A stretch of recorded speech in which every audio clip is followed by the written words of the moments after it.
up? So more XRP content today.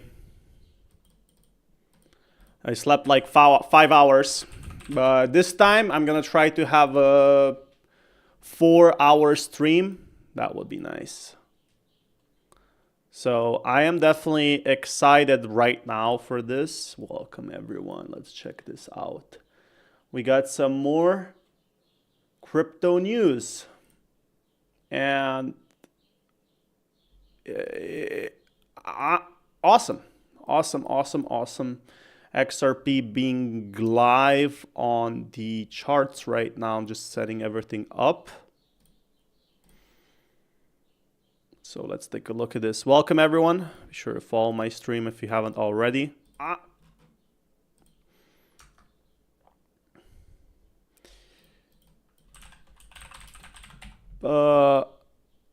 Here we go.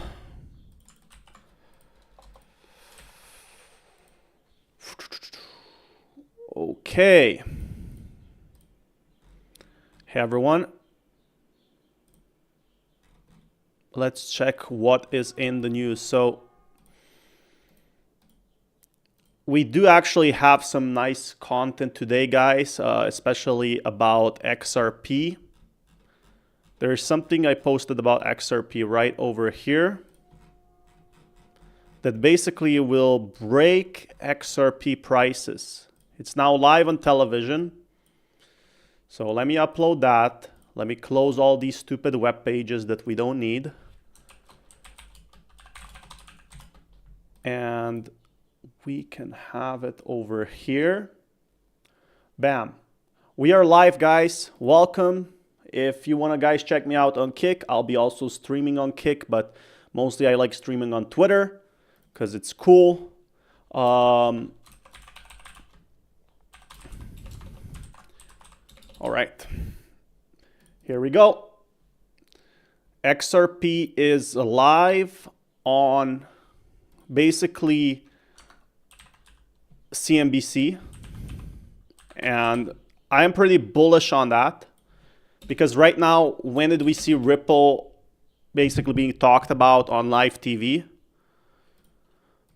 Hasn't been like that for a long time. So let's check this clip. If you guys want, follow my Twitter. I'll be keeping more. I'm live usually on Kick as well, streaming. This time we're going to be trying to make a 4-hour live stream. But there's actually been a lot happening with Ripple. So smash that like button if you guys haven't already. You need a custodian for your stablecoin. Why BNY? Well, look, I think as the crypto industry has emerged from kind of the last administration where the industry was being attacked, working with the most trusted, the most, well-regulated, and even the best capitalized partners is a way to continue to build trust in this system. And stablecoins at their core, by their nature, it's, So if you guys don't know what's happening, to keep you in the loop, basically they were talking about stablecoins being the big thing for Ripple. And people are saying that's not going to affect the XRP price indirectly. Once it gets accepted in the stock market, just imagine the pump. It's going to be absolutely insane once we get that pump in, guys. Like, this to me screams bullish. People have been waiting for that for a very, very long time. A dollar backed with a dollar in deposits. BNY Mellon has, for a very long time been amongst the most trusted partners out there for. So yeah, they're basically going to be partnering up with the government. If that doesn't scream news for you, I really don't know what to tell you. It's absolutely bullish on every aspect. As a custody bank. So we're really pleased. We think it's indicative of the shift of tide where we've had headwinds for this industry are now becoming tailwinds. And I think we're going to see a lot of growth. I mean, all the way back to that. Why is it shooting up? What did I miss? Oh, Matthew, yo, what's up? So basically it's shooting up because it got on the mainstream news and they're trying to make it big on the government. They're trying to work with the government here and go ahead and basically say, hey, government, we want to work with you. And it's not XRP directly. It's actually their stablecoin, Ripple, or RLUSD. And with that being said, when they work with that, they can have a major advantage over any other stablecoin, and they can work with it directly. They can make tons of money for the government, for the US government. They want to make it a crypto hub. And that is good stuff right here, because yeah, once you start working with the US government, it's literally the biggest collaboration in the world. No other crypto company has done that. Cool. I think, right? Is that Bank of New York? I think, yeah, Alexander. So they went to like this House committee on July 9th, and for me, this has been the first time in the history we saw a crypto company do that, and they had to build up 10 years of crypto at this point. They had to build 10 years. So 10 years of work to get to here, and then it might take maybe 1 to 2 to 3 years to get where we are now. But after that, it's smooth sailing. So I guess Bank of New York partnership. So they're literally going to be their own bank. Industry, and having RLUSD, our stablecoin, which just passed $500 million in market cap. We launched only about 6 months ago. So we're really pleased with that trend line and feel like this will only continue to build that trust. It's small compared to some of your competitors, though, at this point. How does that factor into how you approach the whole stablecoin industry? So the stablecoin industry is about $250 billion today. You know, many people think it'll be between 1 and 2 trillion in a handful of years. The growth behind it has been. So here we go. XRP will serve as the primary reserve custodian of RLUSD.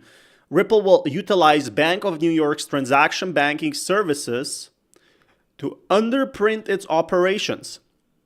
So it's literally going to work with a bank, and it's going to go ahead and do this big thing that everybody has been waiting for, be its own bank. And it's very hard, from what I know in my time in crypto industry, it's actually very hard to work with banks as a crypto project. There's tons of money you have to throw that.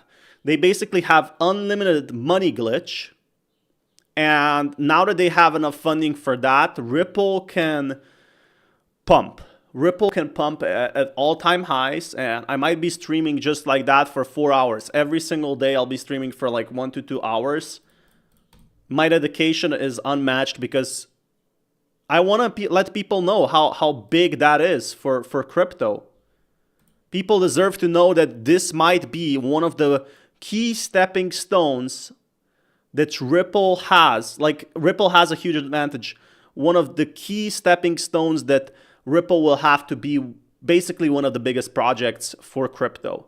And other projects might follow. So maybe like Ethereum working with the government might follow. Bitcoin, I guess Bitcoin community might do that. Maybe it's going to be Solana. Maybe it's going to be Crypto.com. But Ripple is going to be the first one. And when you think about these projects, like, for example, we have, well, maybe let's talk about like Uber or something. Uber was potentially the first, like, this alternative to taxis, and it's definitely like a lot more apps out there, but Uber being the first means that it's going to be the biggest just by exposure, just by legacy. We use stable coins, we use XRP where it makes sense. And stablecoins, when we were using that, we were a big part of activity for us. We were minting a lot, and we thought we can participate in this market, given our institutional background, given the fact we've leaned into compliance and been very regulated. We have over 60 global licenses to participate in these markets. So we feel like the growth ahead will serve us well as we continue to serve that institutional client. So again, they're not just selling to the people like everyone else, like all the other cryptos are selling to random people and not doing anything, right? Because it's very easy to sell 10,000 XRP. They're going to be working with the big money now, the big hotshots that are going to be like, hey, let's invest $10 million. And they're going to be investing that. So this doesn't, you still want a banking license, right? Even though you have this deal with BNY. Well, yes, is the short answer. We have pursued and requested application to apply for an OCC license as well as a Fed master account. We think that the key here for crypto and the kind of decentralized finance, as many people call it, Ripple has been building bridges between traditional finance and decentralized finance. the world isn't going to be taken over by crypto. Instead, we think about how do we take the best of what crypto. So yeah, it's never going to overtake the dollar like people have been saying. But what it will do is Ripple will try to become like that mainstream thing for the blockchain, where people, when they talk about crypto, they're going to be talking about Ripple. Crypto brings in facilitating faster, cheaper transactions and bring it to traditional finance. That's been at the heart of what Ripple has been focused on from the beginning. This is a step towards that, and certainly getting an OCC license. For those that have said that the crypto world wants to be unregulated, whatever, the opposite is true. You know, I'm here in Washington in part, as you referenced, there's a Senate Banking Committee hearing today. We are. What time does the hearing start? Let me check on that. Should be pretty shortly, actually. Actually, there's a document on what time this hearing will start, and there's actually going to be multiple people representing like real asset holders on how Ripple will help them. We're advocating as an industry to be regulated. And those that, like Ripple, who have stepped forward and said we want to get an OCC license, in addition to the licenses we have with the New York Department of Financial Services, it only continues to augment that very robust, very compliance-first, trusted partner so that we can continue to use these technologies to benefit consumers and businesses alike. So let's check when that little document is. I think I actually have it up here. When is the XRP going to start? Because Brad Garlinghouse actually tweeted about this. So let me just pull that up. Boop. Here it is. All right. He joined CNBC this morning. You know, that's a scam. He posted this on the morning. Like, what more can you convince the government than like U.S. residents speaking for 55 million people that are investing in crypto, and probably it's going to be more than that in the future, going ahead saying, hey, these are the people that want to invest into crypto. I am testifying tomorrow because there are very people who deserve market clarity. And he's doing this for two things, right? Because it's going to be great for Ripple. It's going to be great for profit. But on the other hand, the skeptics insist on stereotyping crypto holders, but that's simply not reality. You know, he's trying to dox these people in a good way. He's trying to show them, hey, maybe there are real people that want to hold crypto, not just like crypto degens that want to buy all these meme coins. I've definitely been laughed at, mocked. People are like, you know, that's a scam. You can't. Generally, ranchers are. It's actually like pretty cool that you can show real. That's a pretty good ad, because crypto has been always known like the general stream media. When you ask someone what crypto is, they're going to think it's used by dealers. They're going to think it's used by the mob, by money launderers. And when you have people like, you know, normal people buying it or general people, you actually normalize crypto. It has like a bad rap. When everyone talks about crypto, they think, oh, it's used by the mob. And these are the type of people who hold 0 Bitcoin, by the way. But here we are, and definitely exciting One news. of the more skeptical groups. You start actually questioning yourself, is this really legitimate? I was cautiously pessimistic about it at first. But then you start reading and you start educating yourself with trusted sources. With crypto, you can have instantaneous transactions. You can transact 24 hours a day. It gives me so much more autonomy over my own finances. Less fees, more transparency. It's sustainable, it is equitable, and it's fast. You can interact directly on the blockchain, exchange items of value much more easily. It offers you access 24 hours a day. It's my money, I have access to it, and I can do whatever I want with it. Whether that's invest, pay somebody, or just use it as retirement. And this, I guess that's what we should all do with our own money, right? We can do anything we want with it, and that's the core values that he's trying to make. He's trying to say, ahead of the banking GOP hearing tomorrow, let me introduce you to some of the 55 million that own and use crypto. And they're okay with, you know, have you ever purchased XRP? According to every transaction I can find, you only ever sold XRP and nothing to extract from your community. I mean, if that was true, if he didn't care about XRP, I'm pretty sure he could have sold everything at this point. he's trying to build it, to pump it. And for me, honestly, awesome news. So we do have a lot more on that pretty much soon. I'm just gonna post this on Twitter because it looks like a nice post. So we gotta spread the love. So XRP hearing is today. This will affect 55 million people in US, or 55 million crypto holders in the US.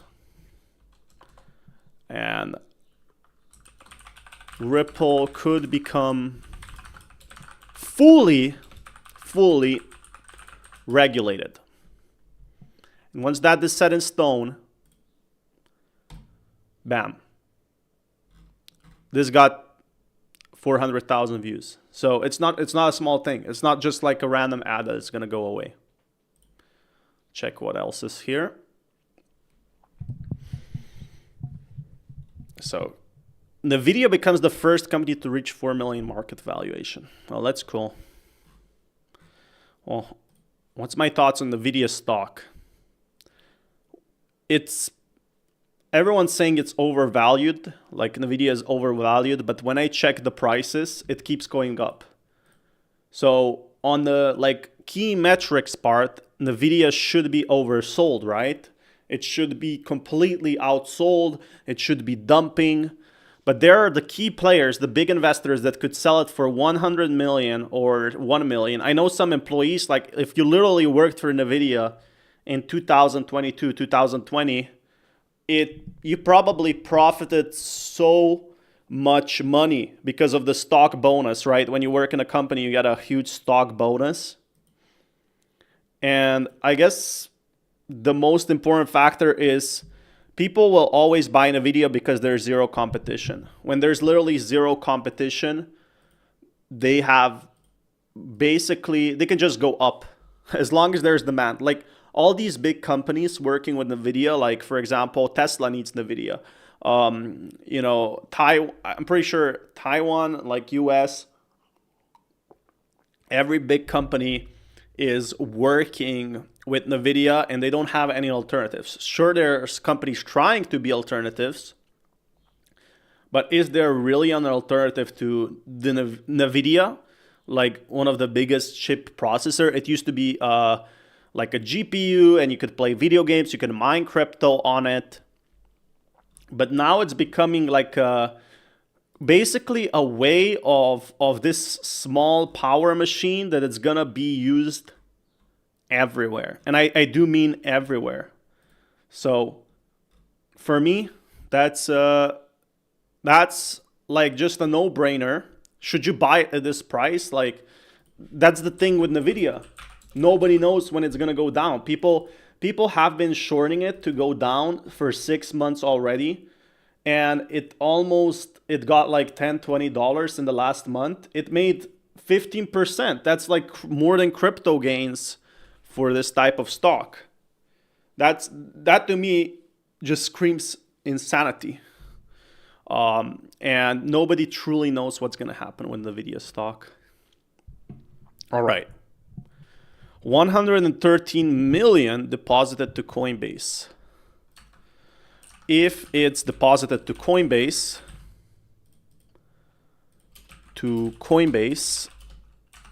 it's usually not a good sign and might be sold off. So I guess when someone deposits 110 million to Coinbase, it's not for safekeeping. They keep it on safekeeping on the wallets in case these exchanges go down. It means they just very well might sell it. And that's what some of the whales might do. And I was warning you guys, because of the hearing, there are whales that are going to be selling. And there's going to be people that is going to be selling. By the way, smash that like button, guys, if you haven't already. There's tons of content to talk about. And I'm really excited for that. But XRP whales are out there. And there's always going to be people that got in, their crypto for cheap. They got it for probably like $1, $5, whatever amount they got it for. What happens is we see like this huge sell-off. Like, for example, we see always in Bitcoin news, $8 billion moved, right? And as long as the crypto prices go up, as long as XRP is number 4 on top charts, of course there's going to be a sell-off. Of course there's going to be whales selling. That's how crypto works. But the real importance is there going to be like a crypto, for example, or is there going to be like more money coming in than it's coming out? It's basically simple mathematics. If you want to see crypto go up, what you have to just do is trust the process that these big institutions are going to buy. At least for XRP, you got to trust that XRP is going to go through with the government and basically become the main guy for the government. So if you believe that, I honestly do, because they've been working on it for 10, 20, 15 years. They've probably been working it more than that, but they weren't even an XRP token. They probably did before the ICO. So this is literally a 15-year project for XRP, for the government. And now it might take another 1-2 years. Hi mate, what do you think about layer 2 stacking Sola? I haven't heard anything about it, so can't say much about it. What I do know is stuff I talk about. Oh, I gotta check that out. Neo pre-sale. I think both are good companies with real need. I haven't checked any altcoins out. I know the one thing I'm good at is I know a lot about XRP. I know a lot about, the thing I talk about, I'm pretty knowledgeable. So I never been in any of these meme coins, of these basically pump fun, whatever there is. But when I do talk about something, when I'm super passionate about something, that's when I make fully the research and want to provide value. It's basically, in a way, it's my responsibility to make value, to make content. So they're the future for Solana network. I gotta I actually heard of that. I gotta check it out. So I'll check that out and get back on that. So 130 million deposited to Coinbase. So XRP Whale deposits 200 million XRP. I guess 100 million actually to Coinbase. Their XRP position. I guess they could sell like a part of it, or they could sell all of it. I think there's definitely gonna be whales selling because of this news, because they've been waiting for such a long time. Welcome to the channel, by the way, anyone that's watching. I stream live on YouTube, Kick, sometimes Twitch, Twitter, because I love posting on Twitter. Actually, the last 3 days I've been posting so much because there's been a lot of content. Will the settlement with the SEC be over this week or sometime soon? I'm pretty sure, if I'm not mistaken, the settlement is already finished. So what happened is the SEC appealed, and then I think they both dropped their appeals. So the settlement is done. The 10-year settlement that we have been waiting for is over. Ripple can now fully build. It can build stuff at once.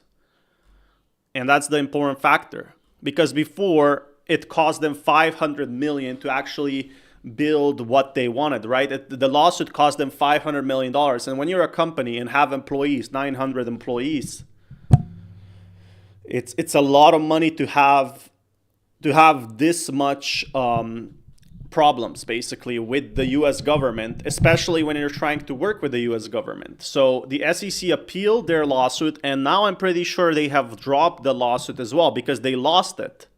They lost the lawsuit of itself. So I think NVIDIA has been pretty much talked about. Navarro says Fed must cut rates this month. I mean, people can say anything, but I don't know if it's going to happen. Like, Tether holds a 8 billion gold stockpile in a secret Swiss vault with nearly 80 tons, making it one of the largest outside banks and nations. This tells me it's like some type of movie stuff. There's been a lot of drama with people doing off-chain, on-chain with XRP. And that's why so many stablecoins are coming in that are going to be regulated. That's my personal opinion. So issuing USDT requires an equal amount of US dollars, US bonds, or gold as reserves. That's why they have so much 8 billion. I actually believe that, because when you're such a big, maybe they don't, I'm not too sure if they're backed one for one. I think they pretty much posted proof. Tether's substantial gold reserves highlight intriguing convergence of traditional and digital finance. That, I don't know if that means anything, but sure. Good, but we still need a complete audit on what assets they actually have to back one and one every single USDT. So that's what people are saying. Like, if you buy USDT, that you could actually hold it as well. Like, if you buy $1, you get $1 back, because that's what ETFs have to be legally, right? And we are not seeing that for Tether, like all the proof. But they have a very large amount of money, and that's why crypto exchanges use them, because they have enough money to bail out the exchanges. And in theory, if everybody pulled their money at the same time in like a catastrophic event where crypto market crashes so much, like 80%, they say they don't have, Tether doesn't have enough money, and I think that's never going to happen, because they will always keep their money in. There's crypto companies that will never pull their Tether out. And I think even if investors put their Tether out, like 2 million, 5 million, 200 billion, as long as the companies keep their money, it's going to be a very, very lucrative thing for Tether anyway. They can keep printing more. They can keep making more. I think they're making tons of money anyway. So Tether might be forever the #1 crypto. So that's just my thoughts on Tether. I could be totally wrong. I know a lot of people were exposing Tether. I didn't look that much into that. Tether with 8 billion in gold reserves is building confidence in its stability. Like, they actually do hold $8 billion. Imagine being a stablecoin that doesn't hold back anything. Towards the diversification and risk mitigation. And I think they have a lot in stocks as well. And they cannot show EU 1-to-1 backing. I guess because EU is very strict. So Solana had a lot of updates as well, but Euro probably is very strict and wants 1-to-1. I'm not too sure if they can do like 1-to-1. Do they have like $300 billion of stocks? Maybe not, probably not. But do they have enough to cover anything that, you know, in case of like an emergency? Yeah, for sure. Like, I definitely think so. Oh. 140. That's interesting. Bitcoin set to hit 170K. Well, so I want to take another look at another name that you like here, and that's Bitcoin. Now, if I read the notes properly, did you say 140,000 for Bitcoin is possible from here? It's very possible with upside from there, and I don't want to oversell it. And look, I'll leave the story to the pump, but I focus on the charts, and this chart is coiled like a spring here. Now, keep in mind, as many of these momentum stocks have surged off the... I mean, nobody believed that Bitcoin is going to be 140K, but at 110K, Bitcoin at 140,000 is definitely possible. Yeah, I definitely think so. It needs probably like government buying it and we get to 140K. Bottom. Bitcoin's been doing yeoman's work of consolidating within this well-defined trading channel, but it is coiled, as I said, to break out and play catch-up to names like Coinbase, names like Robinhood that are already back at the high. So a breakout above 110, which is last resistance. Exactly. I think this guy in a suit probably knows what he's talking about. But the crazy part is nobody expected Bitcoin to go up that much. We expected 100K, but we did not expect it to hold 110K. So what happened historically is like Bitcoin crashed a bit, and then other altcoins came in or other altcoins grow. What we're seeing right now is just Bitcoin going up, and all these altcoins it's like still a bear market for them, except XRP, who has been developing 7 years and got its lawsuit finally over. But other than that, you know, it's a rough market for anyone holding crypto. Like Robinhood that are already back at the high. So a breakout above 110, which is last resistance, projects measured upside to 140 with upside from there to 170 as well. So yeah, the potential for 170 is there, but like the percentage chance for Bitcoin reaching 170,000 is very small compared to maybe 140,000. So when you look at the prices, what's more likely to happen? Bitcoin reaching 140,000 or pumping or almost doubling in price from 110,000 to 170? Because the more it goes up, the more money you have to put in, right? And at some point, it's bound to happen that Bitcoin reaches 1 million and XRP reaches $10. As long as there's more money printed in the world, this money will go somewhere, either in real estate, either in Bitcoin. And we're finally starting to see governments work after 10 years. I've been in crypto 10 years on and off, so I'm not a new kid on the block. I'm not one of those NFT Solana holders. So if you see these big whales coming in, this is the awesome news for anyone holding Bitcoin. But what about the other altcoins?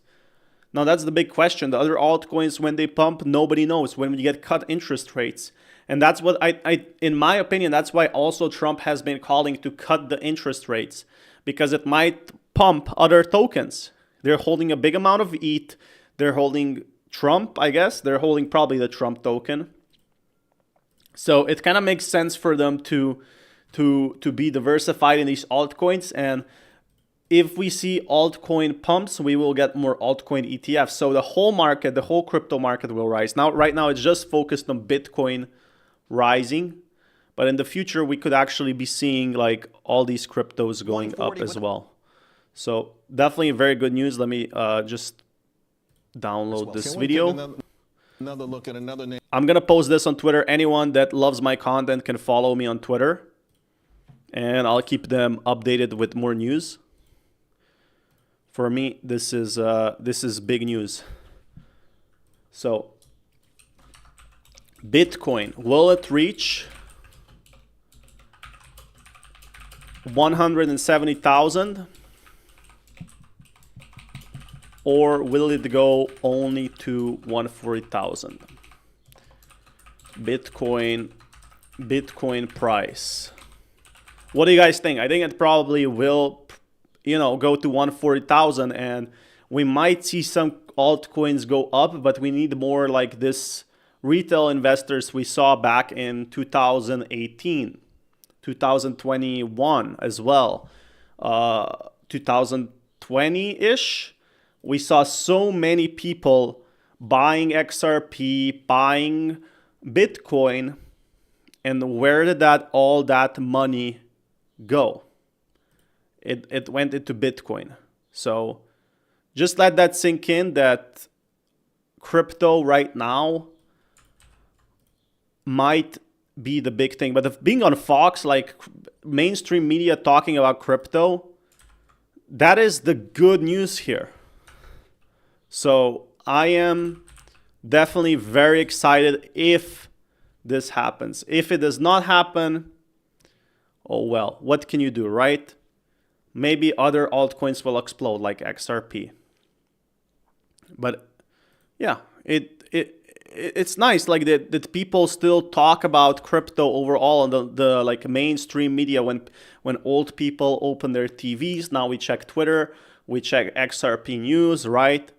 But there is a lot of potential here that we might be entering another rally where holders are going up again.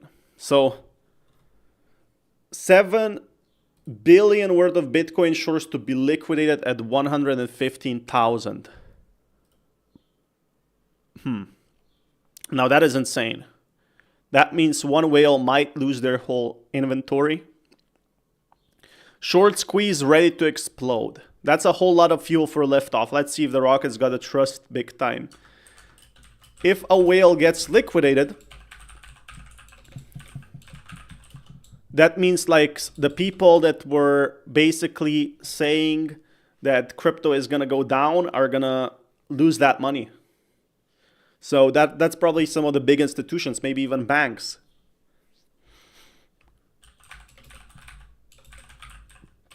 We are going to be seeing a lot of profit.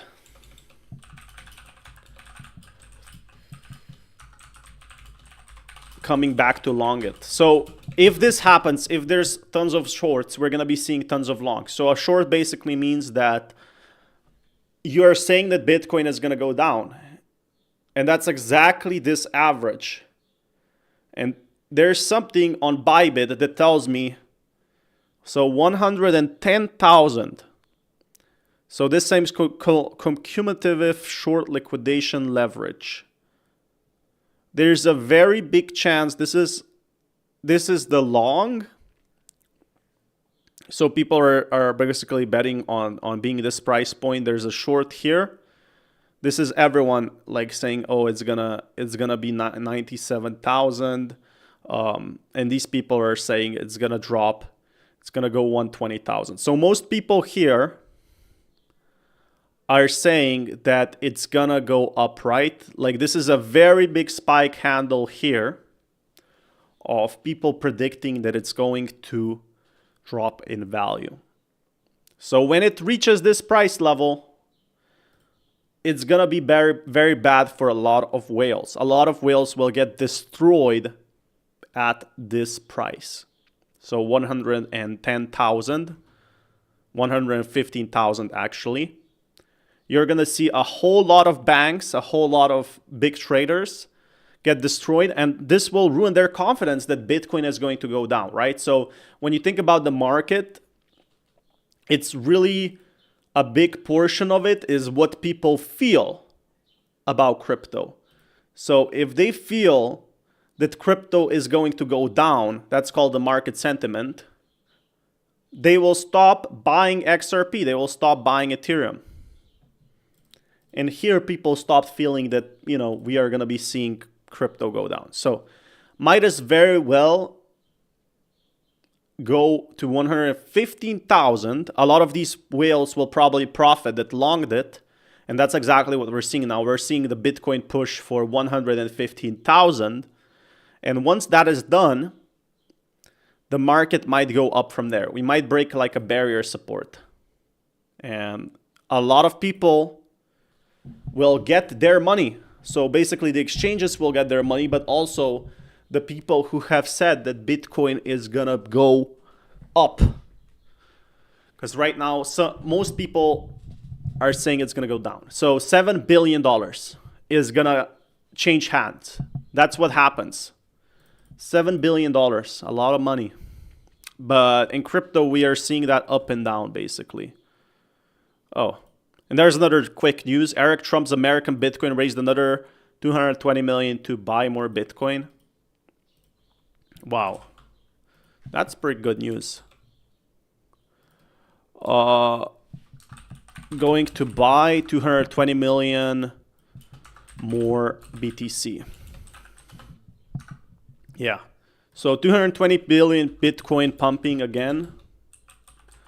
Eric Trump, is that like that son of Donald Trump?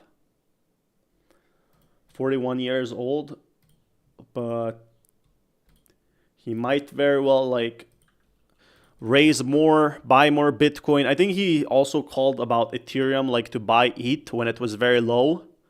Still hasn't recovered. And the Trump family is coming very big into crypto. They're becoming a mainstream part. For one, they have the power. If anyone has the power to move markets, it's them, right? So there's not a single family in the world that has as much possibility or power as the Trump family. And if they're deciding to pump crypto, this is it. So guys, this is pretty good news. Also follow my Twitter. I'm live here all the time. Be sure to smash that like button. I post tons of XRP stuff, and I'll be posting every single day here. So as long as I'm live, I will always do this type of content. Definitely tons of news right now for XRP, for all these cryptos going up. So let's take a look here. Bitcoin and XRP trade update. 61,000 and 141,000. I just took 25% profit on my 4 million each trade. Wow, so he made $250,000. So this is one of the biggest traders, and it does seem like Ethereum is getting bought up by these big institutions, and that is what people have been calling for 2 to 3 years. The issue in crypto, it's actually very slow for that to happen. You're not going to see it overnight.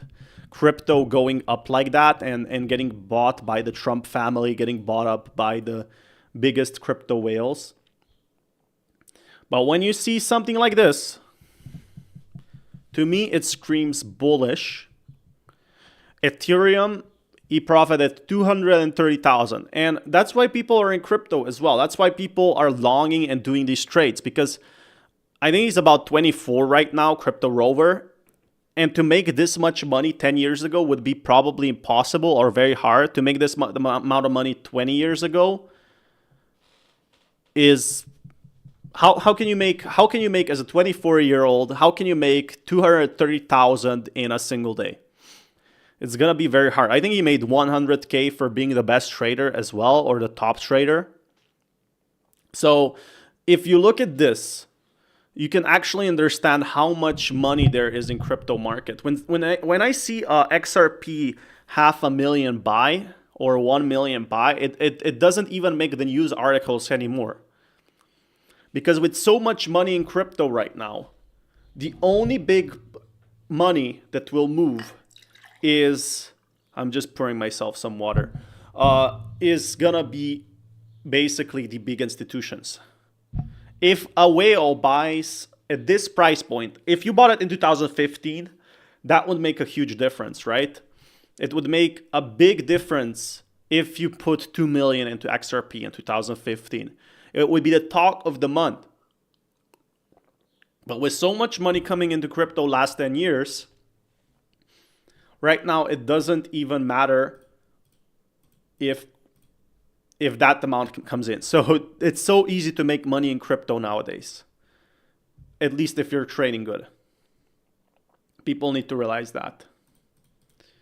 So yeah, I'm definitely bullish on the crypto markets coming out.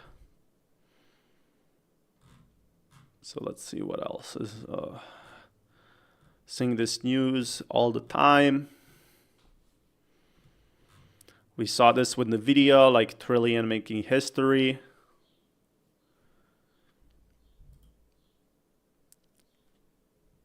In 2010, people have complained about only having 600 Bitcoin. That's worth 65 million. So person complained, 65 million in 2010.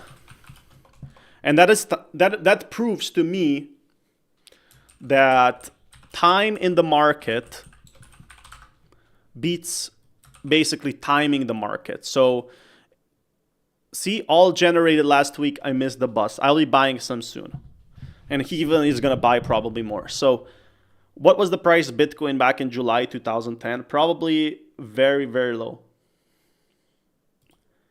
So you can see that there is a very big portion of that these whales are buying. So if you hold XRP, or like the issue is what you're holding as well. Because if you're holding like a random meme coin that's set to drop, of course it's not gonna perform well. But if you hold like for example, crypto that you know is gonna go up, what would be the good crypto would be, for example, XRP. I think has a lot of potential. I think cryptos that have unlimited money like XRP, That's why big institutions are buying it, because they trust over the next 5 to 10 year period that they will work with them, that they will keep growing.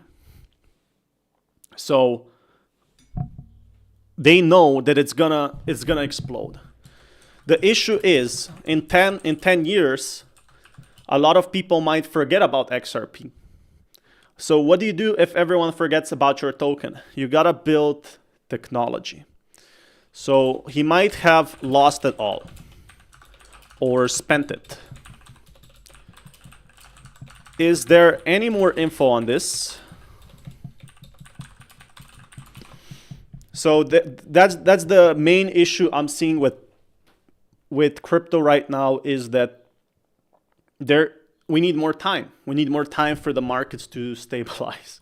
And once that gets done, it's a bull run from there. So that's the biggest question.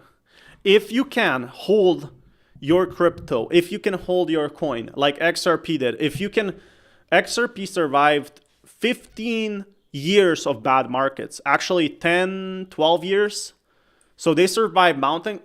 Gox, which was the first big crypto crash. They survived the biggest crypto crash of 2018, the ICO. They survived 2020. They survived 2021. They survived 2022. They survived a $500 million lawsuit. And when you survive that much stuff, you basically prove that you are the best crypto to hold to these big institutions there is. And meanwhile, you have a big lawsuit, you basically buy technology. So just let that sink in. Definitely seeing tons of potential for XRP to explode just like Bitcoin.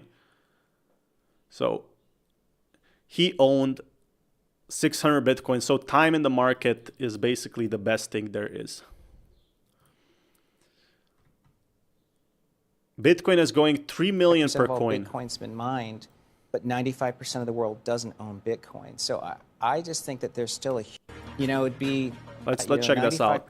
95% of all Bitcoin's been mined, but 95% of the world doesn't own Bitcoin. So I just think that there's still a huge demand versus supply imbalance, meaning there's a lot more potential buyers of Bitcoin over the next 10 years. And so I think there's a lot of upside into year end.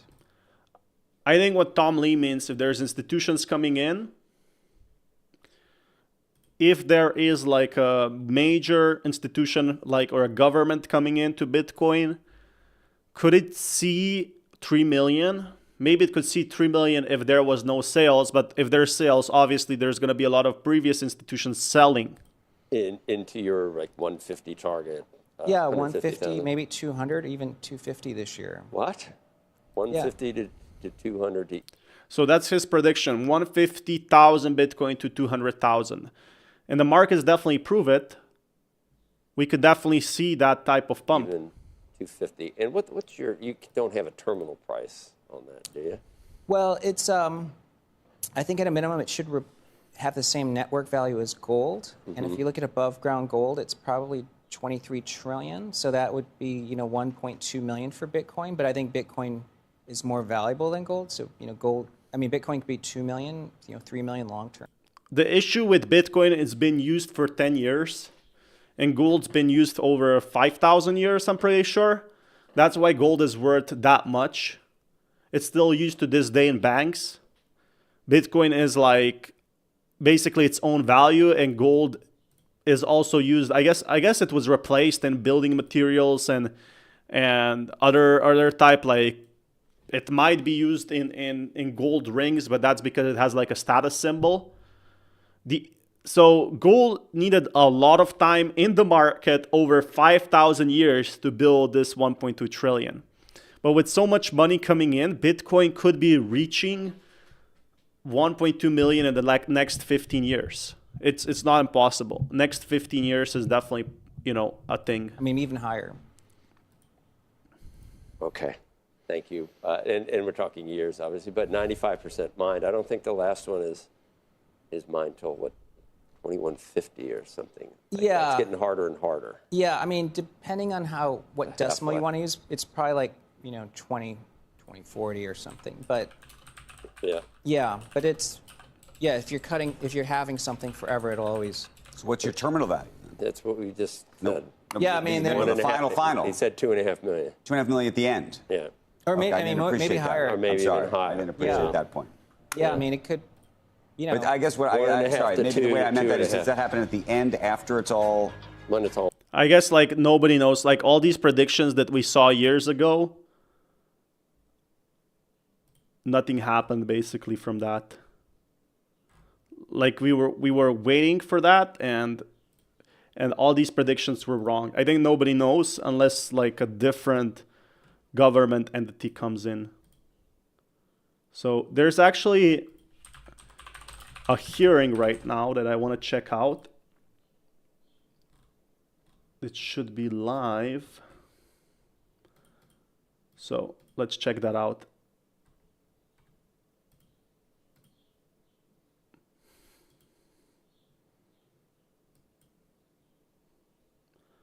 Here we go.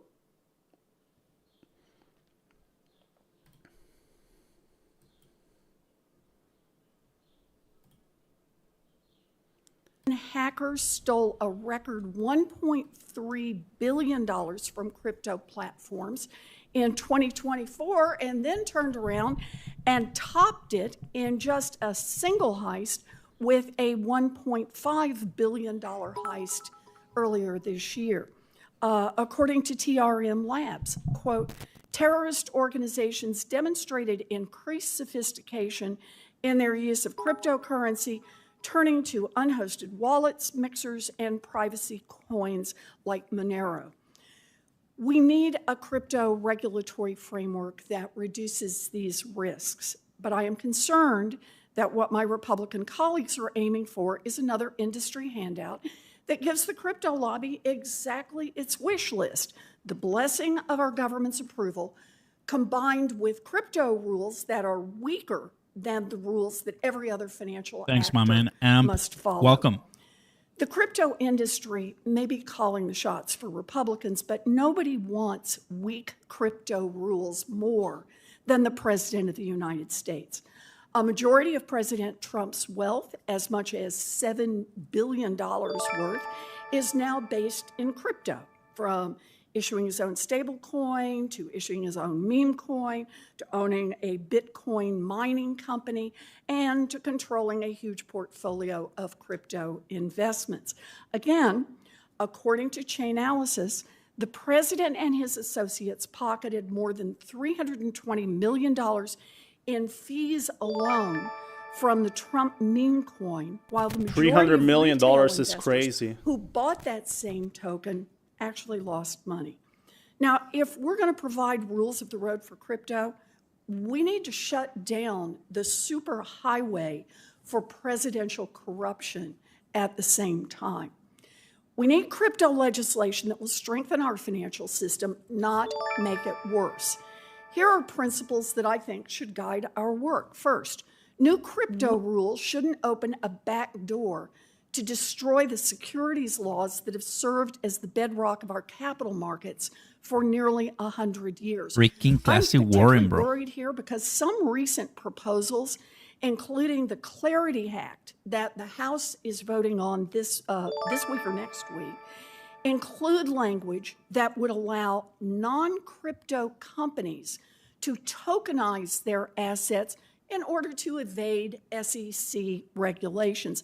Think for just a minute about what that means. Under the House bill, a publicly traded company like Meta or Tesla could simply decide to put its stock on the blockchain and poof, it would escape all SEC regulation. There has to be regulation, but like some sorts. Second, crypto investors should have the same protection from getting scammed or getting cheated as investors in any other asset. Doesn't have to be bigger, but it should be the same. For example, there is no reason that the rules prohibiting stock exchanges from simultaneously serving as brokers and giving preferential treatment to their own trades over their customers. We have rules against that elsewhere. Those same rules should apply to the crypto market too. Third, ensure that turmoil in the crypto market doesn't infect our traditional financial system. And that means making sure that taxpayers are not on the hook for backstopping risky crypto bets, and that crypto exchanges, crypto dealers, and other intermediaries face strong capital liquidity and risk management safeguards so they can meet their obligations to consumers and counterparties even in times of market stress. Fourth, counter the threat of illicit finance with common sense rules to fight crime and protect our national security. Crypto service providers that act as financial institutions must be required to implement anti-money laundering programs. Republicans refuse to strengthen AML rules and close sanctions loopholes in the Genius Act, and their claim was that they would deal with this in the crypto market structure bill. Well, this is it. No more kicking the can down the road. Now is the time to solve that problem. And finally, if Congress is going to ratify a sweeping crypto regulatory regime, it is critical to shut down the president's crypto corruption. This means prohibiting public officials, including the President of the United States, prohibiting public officials from issuing, sponsoring, or profiting from crypto tokens. I'm looking forward to working with my colleagues to get this done. Seems like huge news overall. Thank you, Mr. Chairman. Yes, ma'am. Thank you, Senator Warren. We'll now move to witness testimony. All right. Today we have 6 witnesses. Now the witnesses are coming in. Our first witness is the Honorable. I think that's what the witnesses they were talking about. He was talking that they will be coming in on live, talking about crypto. Summer Mersinger, CEO of Blockchain Association. Ms. Messenger, you now have 5 minutes. Thank you. Thank you, Chairman. Chairman Scott, Ranking Member Warren, and members of the committee.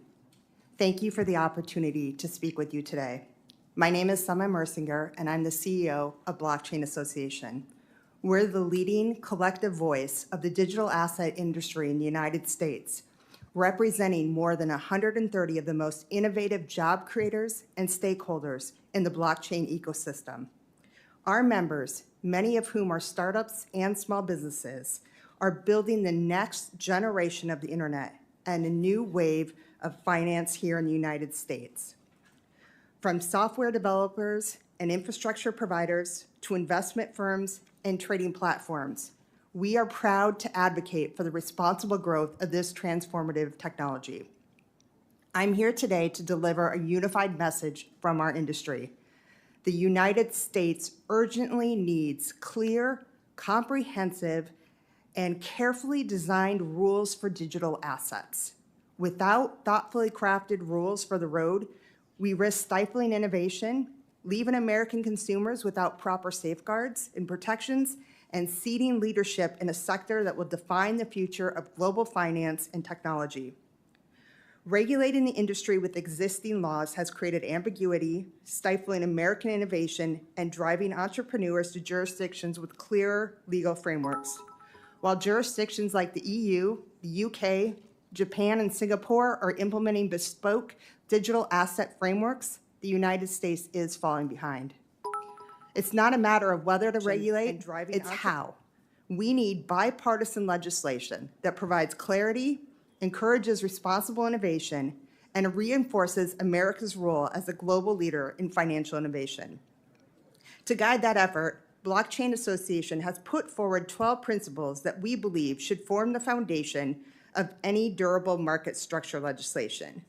Let me highlight a few key themes of our principles, many of which are similar to and align with the Senate Banking Committee Crypto Market Structure Principles released recently by Chairman Scott, Senators Lummis, Tillis, and Hagerty.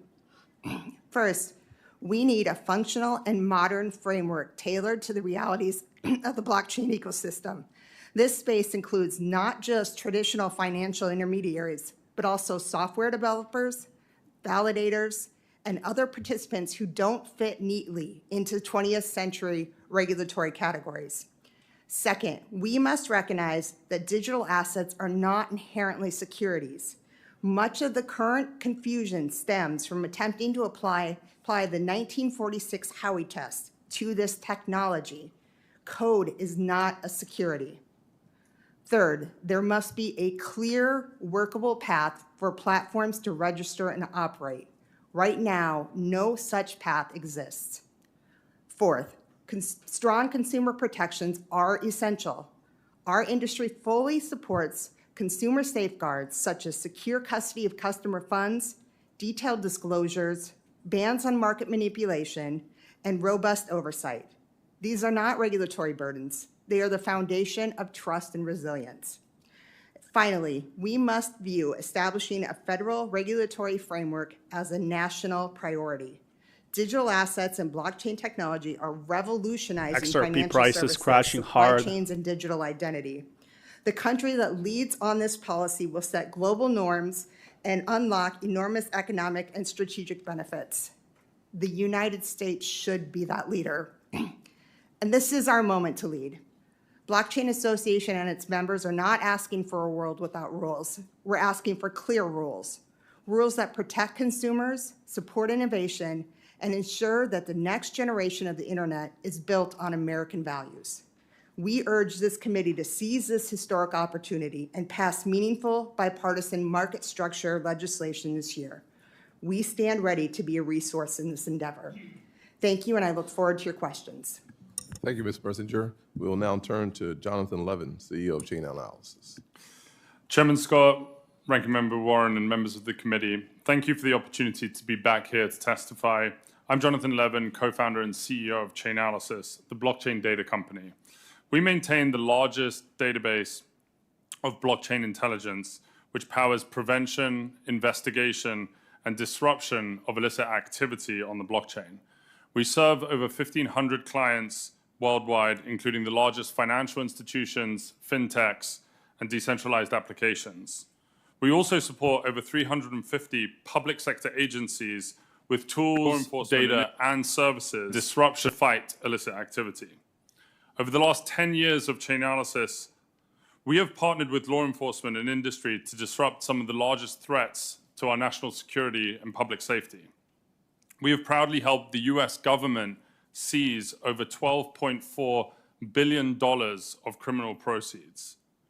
These cases have included taking down the largest online drug marketplaces, seizing funds from Hezbollah and Hamas, dismantling the largest child abuse material websites, and tackling the latest pig butchering campaigns.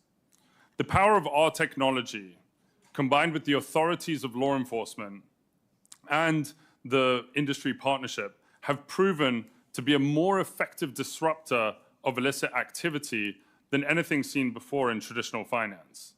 Our mission at Chainalysis is to build trust in blockchains. All forms of value will be transferred using this technology. We are here to prevent abuse and pave the way for all people, businesses, and governments to leverage its potential.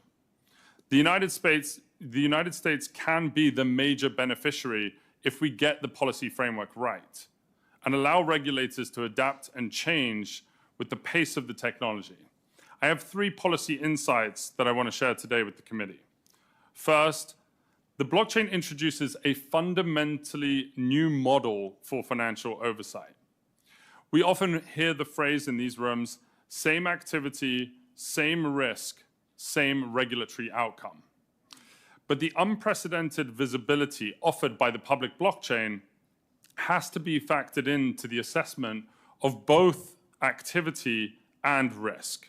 With the right tools, the public ledger becomes a powerful resource for market participants, regulators, and law enforcement to protect financial integrity. The consideration of different types of activity and risks should first use all of the available information about how these mechanisms work and the relative transparency and residual risk that are associated with these mechanisms.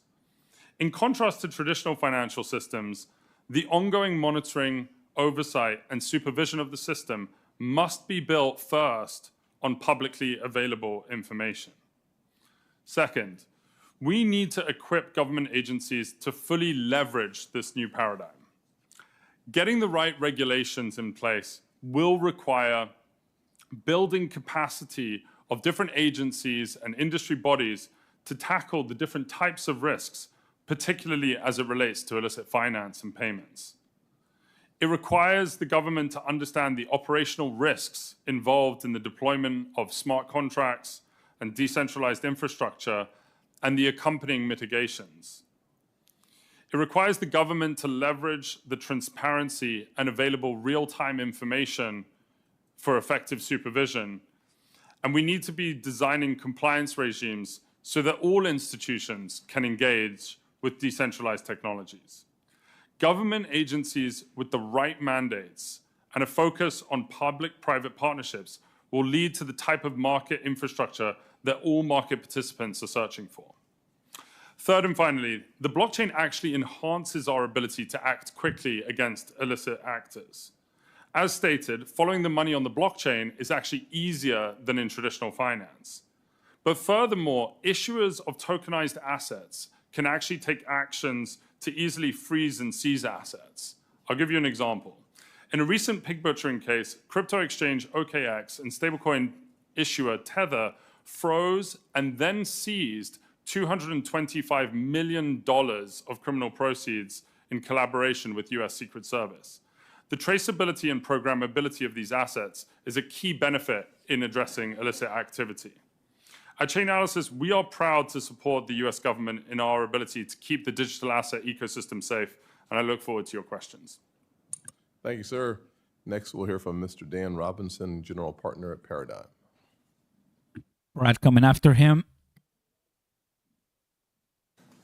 Chair Scott, ranking. I wonder if he's going to mention XRP Live. That would be actually pretty nice. That's what people are waiting for him to mention XRP. Member Warren, Subcommittee Chair. America.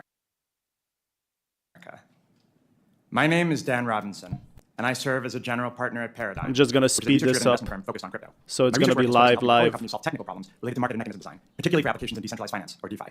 I'm here to talk about the benefits DeFi can bring to the financial system, why its promise could be strengthened by a well-designed market structure bill, and why a bill that doesn't take it into account could be harmful to innovation.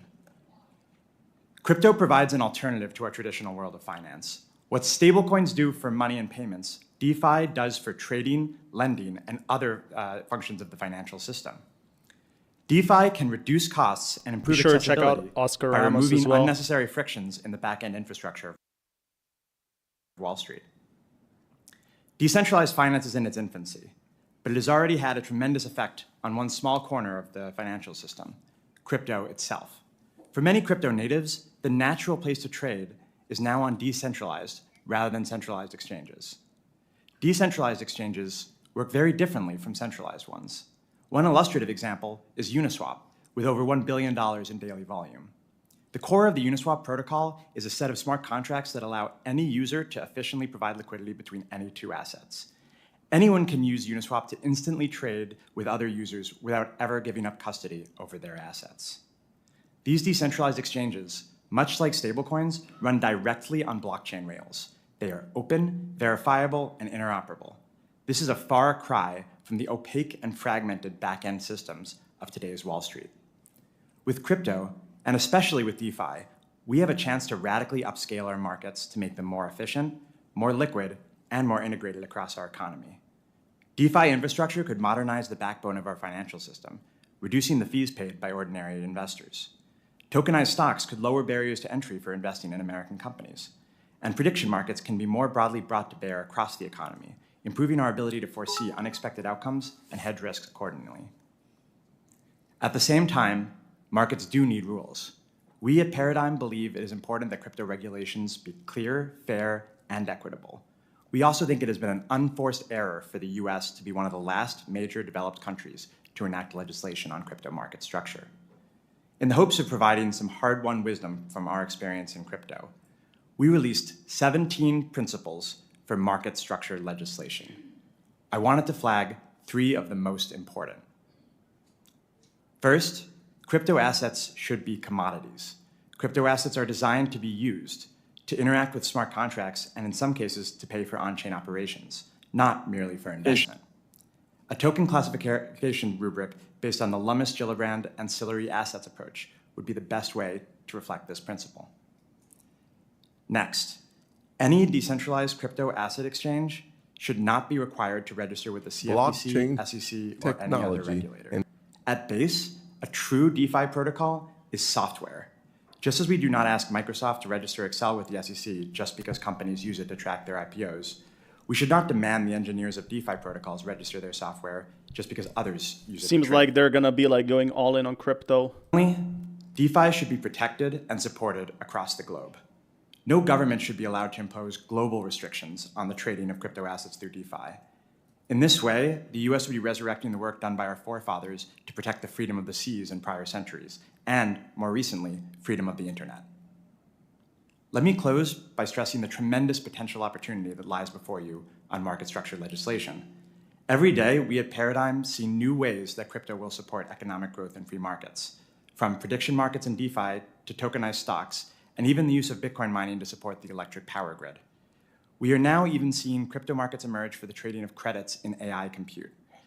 By enacting market structure legislation that is supportive of crypto, supportive of entrepreneurs, supportive of investors, and supportive of consumers, you can blaze the trail to those new markets for all Americans. Thank you, and I look forward to there he Mr. Robinson. Now comes. to Mr. Garlinghouse. You are now recognized for 5 All right, minutes. this is now the most Good important morning, 5 Chair minutes. Scott, Ranking Member Warren, and members of the committee. Thank you for the opportunity to appear before you today. My name is Brad Garlinghouse. I'm the CEO of Ripple. Ripple has approximately 900 employees across our 15 offices worldwide. We were founded more than a decade ago with a mission to enable the Internet of Value, a world where money moves like information does today. We build software products that power cross-border payments, stablecoins, and digital custody. Ripple helps financial institutions reduce friction, unlock efficiencies, and serve their customers better. These are not abstract concepts. We work every day with banks that rely on our technology to deliver real results in the global economy. Ripple leverages the XRP ledger, a decentralized, battle-tested, open-source blockchain, as well as its native digital asset, XRP, to facilitate payments. XRP is built to enable fast, low-cost, and highly scalable transactions. From the start, Ripple made the deliberate choice to work with policymakers and regulators, not around them. We have taken a compliance-first approach, operating with over 60 payment, service, crypto, and money transmitter licenses domestically and globally. With regard to the topic of this hearing, we believe smart legislation should be based on several core principles. Consumers need protection from fraud and scams. Markets need proper oversight. Bad actors need to be kept in check. And innovation must thrive. A constructive and workable framework for digital assets and stablecoins that achieves these goals will expand access to financial markets, create jobs, strengthen the economy, and put the U.S. on the path to being a global blockchain and crypto leader. For the last decade, the legal and regulatory uncertainty surrounding crypto has prohibited meaningful progress in the U.S. At Ripple, we certainly saw firsthand how the lack of clear rules of the road can be weaponized to target good actors. In turn, the technology, jobs, and tax dollars that go with it are pushed offshore, reducing regulatory oversight and putting consumers at higher risk. This has severely harmed American businesses, investors, and of most concerned, consumers. Ripple was the tip of the spear for this regulation by enforcement campaign and was subject to an enforcement action in 2020.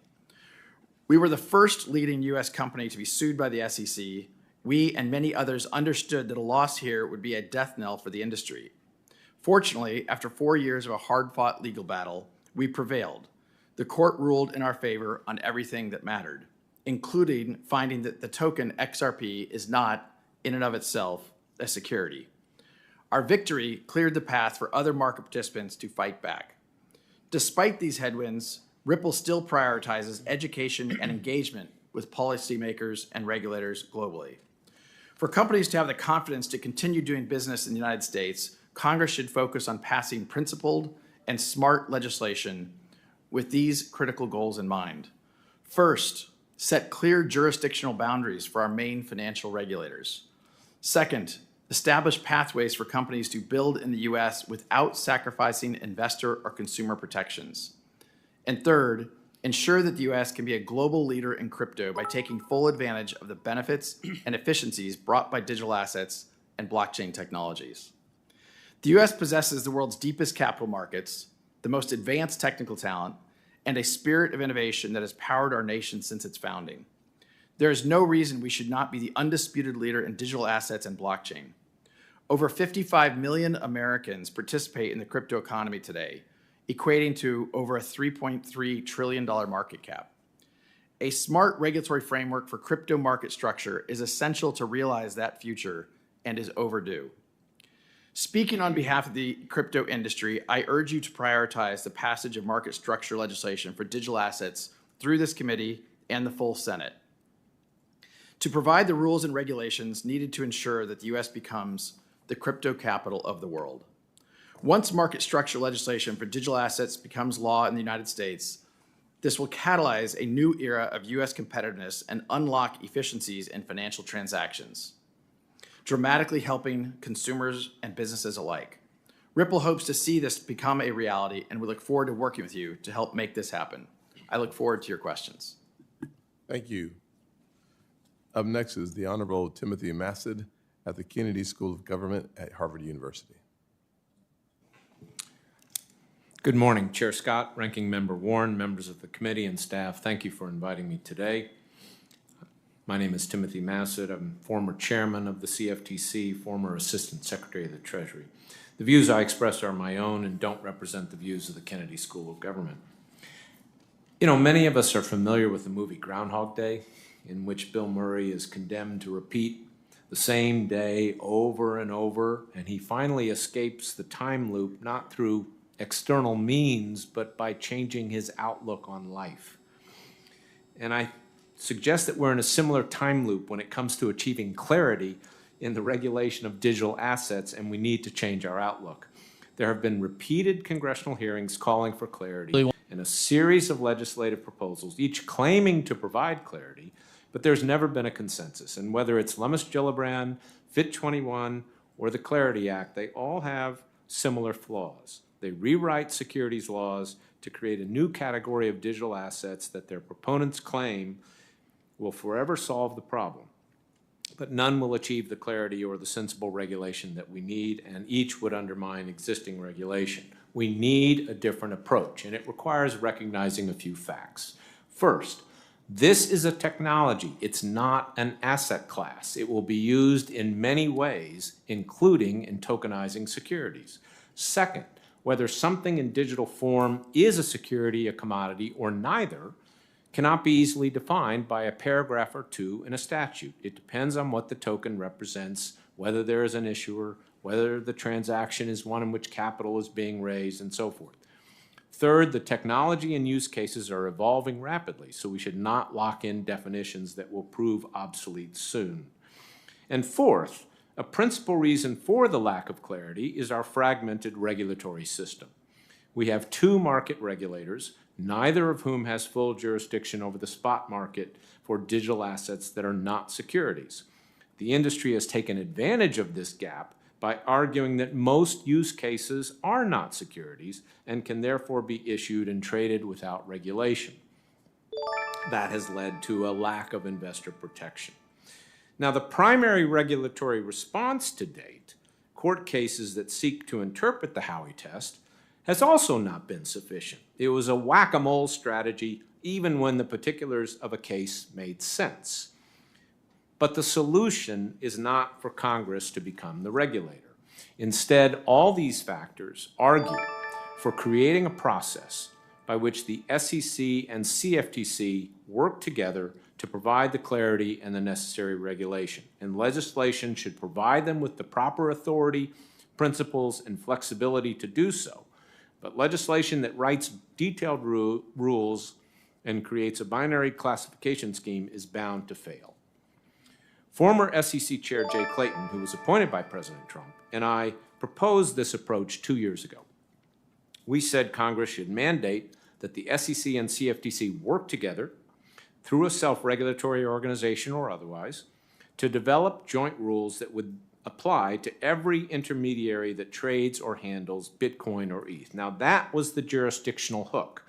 It establishes jurisdiction over the market without, as we said, debating classification of each token, or Congress pursuing tortured rewriting of existing definitions of securities and commodities. We also said that rewriting existing law might fail to bring clarity and inadvertently undermine decades of regulation and jurisprudence as they apply to traditional securities and commodities markets. Our existing securities and commodities markets are the foundation of the U.S. economy and the envy of the world. Their strength and integrity rests on a regulatory framework that has been gradually and thoughtfully developed over almost 100 years. And therefore, a key principle for market structure legislation must be do no harm to that regulatory framework. The latest market structure proposal, like its predecessors, instead revises the securities laws in various ways that will create more confusion than clarity.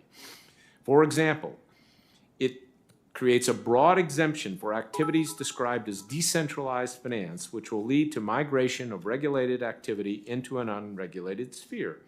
Decentralized activities may warrant different regulations to achieve our regulatory goals, but not a free pass. It provides an exemption from securities laws for raising funds to build a mature blockchain system, but you don't actually need to build it. You only need to have an intent to do so. The exemption isn't needed, and it will be misused. And finally, it will not even regulate all the crypto activity taking place on centralized platforms today. It will, however, provide many opportunities. You're about out of time, sir, so. For smart lawyers to engage in regulatory arbitrage. Out of time. They have exactly 5 minutes. Forward to your question. Thank you, Amp. Appreciate it. Welcome, members. Finally, we have Mr. Richard. It's nice they're working with everyone. They want to give everyone enough time because they probably only have it for Thank you very much, number. Chairman I'll talk Scott, after about this. and thank Ranking Member Warren for inviting me to testify today. I urge this committee and the House and the Senate to very carefully look at this bill and consider whether this bill will soundly regulate the cryptocurrency markets, the market structure. We cannot repeat the mistakes of the past. 100 years ago, there were hearings in the House and Senate to regulate the banking industry. And Congressman Louis McFadden of Pennsylvania introduced a bill that eventually became the McFadden Act of 1927. They thought they had the perfect solution to bring banking into the modern age and have the United States be the premier center for banking in the world. The regulatory structure that was framed in 1927, the McFadden Act, was informed largely by lobbyists from the bank industry, and it lasted 3 years. The banks collapsed in 1930. Congress had not regulated the banking industry, even though it said it did. Fast forward to the 1990s, when I was writing in the field of securities regulation, and securities-based swaps and derivatives were coming on the scene. And the argument was made that a securities-based swap is not a security. A stock can be a security, but not a securities-based swap that is based on that stock. And it took years to figure out how to regulate securities-based swaps agreements. Under the Clinton administration, under the Bush administration, we had years of lax regulation, deregulation of the banking sector, laws passed by this Congress, and we saw what happened in 2008. We do not want to make that mistake again. I implore you to carefully look through this bill. Listen to the industry experts who are here today. Listen to Chairman Massad. Obviously invited by Warren. Regulator. Consider carefully whether we should be drafting, passing through Congress, a very detailed bill that locks a lot of definitions in stone, or rather take up Chairman Massad's recommendation that we have the SEC and the CFTC, the regulators, work together to respond to evolving market conditions. Consider whether it would make sense to define a stock as a security, but not the tokenization of that stock. Think through these issues. Please do not make the same mistake that this Congress has made so many times before. And last, I want to emphasize how important it is that conflicts of interest of members of the Congress and the President of the United States not influence the regulation of cryptocurrency or any other industry. Under 18 United States Code 208, it is a criminal offense for a United States government official to participate in a government matter that affects their own financial interest. A Treasury Secretary who is regulating cryptocurrency or issuing meme coins and investing in a crypto business would commit a felony. But Congress has exempted itself from that statute. Congress exempted the President of the United States from that statute and the Vice President. That is wrong. We cannot have the people who are in charge of passing legislation and enforcing legislation, implementing legislation, have conflicts of interest with their official responsibilities. That includes every member of the House and Senate. You should be divesting from crypto if you're going to be regulating crypto. And the President of the United States as well. The integrity of our financial system depends upon this. We've watched this movie before. Congress passes laws to regulate the financial sector, and it ends in a disaster because it was not regulated. Please do not repeat that mistake. We don't want to watch this movie again, and we do not want to watch a movie that is a combination of West Wing or the House of Cards and The Big Short. Please, do your jobs, represent us, the American people, protect our financial system so we never see again what happened in 2008, 1929, so many times before. This is going to be interesting. Thank you very much, Mr. Chairman. This is going to be a big one, fam. Enjoy. Thank you, sir. We'll now turn to our round of questions. We'll offer each member of the committee a generous 5 minutes. If you like, I'll start the questions off. There's definitely a lot to analyze here. Messenger. So much good Blockchain content. Technology could democratize finance, giving every American, no matter the background, access to financial services at lower costs with greater speed than ever before.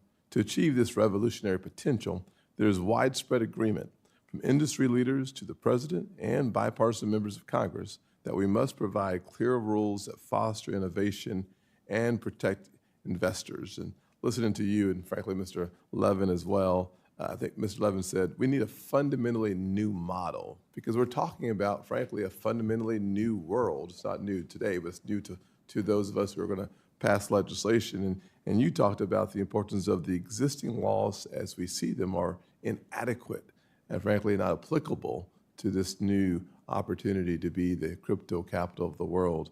From your perspective, why is regulatory clarity so important, and what are the risks if we fail to provide certainty for innovators and everyday Americans?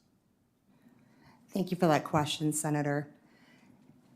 Traditional bank regulations are not fit for purpose for digital assets and blockchain technology. Those regulations are meant for centralized intermediaries, and that's not what we're dealing with here. We need a regulatory structure that is fit for purpose. Otherwise, this patchwork of regulations and state laws and the industry trying to piece together what is their regulatory framework doesn't work, and it's going to push and continue to push innovators offshore. The most important thing we can do is create a framework that gives clarity. The status quo doesn't work. We need to be able to have responsible innovation here in the United States. We need a framework that provides customer protections.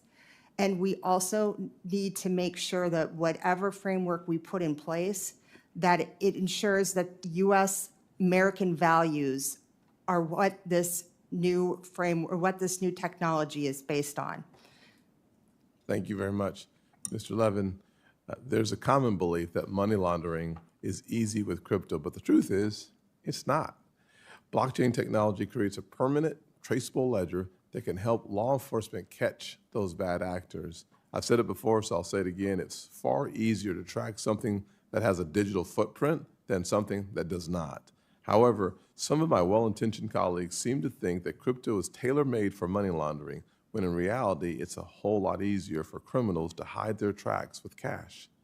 What are the most common misconceptions regarding the role of digital assets in illicit finance? And what rules do digital asset market participants already comply with in this space? You talked about, I think it was a couple $100 million that had already been seized by working together. I think the more we illuminate how the industry is already working with law enforcement, the better we understand the digital footprint versus cash. Thank you for the question, Senator. The way that we see this market is that the majority of activity inside cryptocurrencies and on blockchains is legitimate activity. There are trillions of dollars of payments that are made using stablecoins every year. A lot of that, the vast majority of that, is not illicit activity. The illicit activity that we estimate at Chainalysis is less than 1% of the overall activity that occurs on these blockchains, which is equivalent to what we see in traditional markets, and in fact, oftentimes less than what we see in traditional markets. And so criminals themselves and gangs and whoever else we're dealing with understand that it's not possible to launder vast sums of money in these networks and that the majority of the activity is legitimate. We do see, though, that when it comes to threats, for example, with fentanyl or pig butchering or terrorist financing, the industry comes together with law enforcement to collaborate on solving these cases. And we at Chainalysis have powered thousands of investigations that have spanned international geographies, cross-national boundaries, to be able to actually capture criminal proceeds in these investigations. The centralized services that have been helpful with this are subject to the AML and BSA obligations and have been from FinCEN guidance in 2013, and so have a very deep experience in actually helping law enforcement in these instances. And it's through that public-private collaboration that we can actually, solve the problems of illicit finance. Thank you very much. Ms. Cortez, Senator Cortez Basto. Thank you. Thank you, Mr. Chair, for having this important hearing. Let me start with Mr. Massad. Talk a little bit about what should the goal of a market structure legislation be that we're looking at?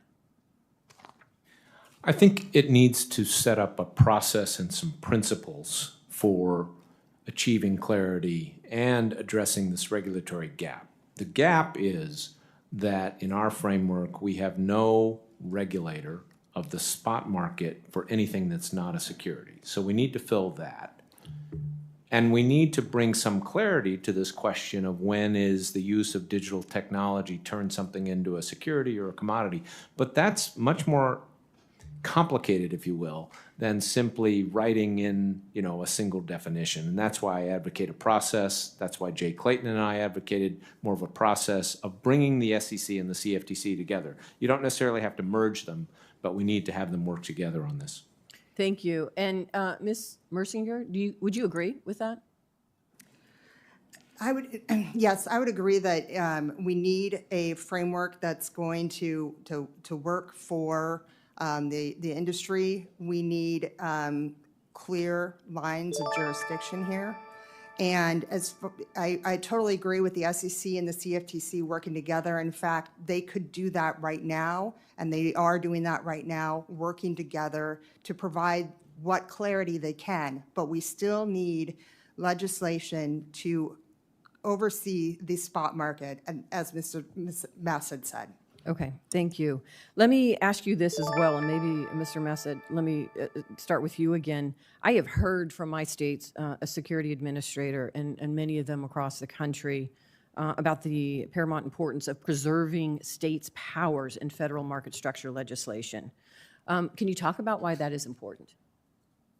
Yes, I think it is important because the state securities authorities have always played a critical role in our system. And again, I think you're going to hear a lot of comments today suggesting this is this whole new world and so forth. It is a technology.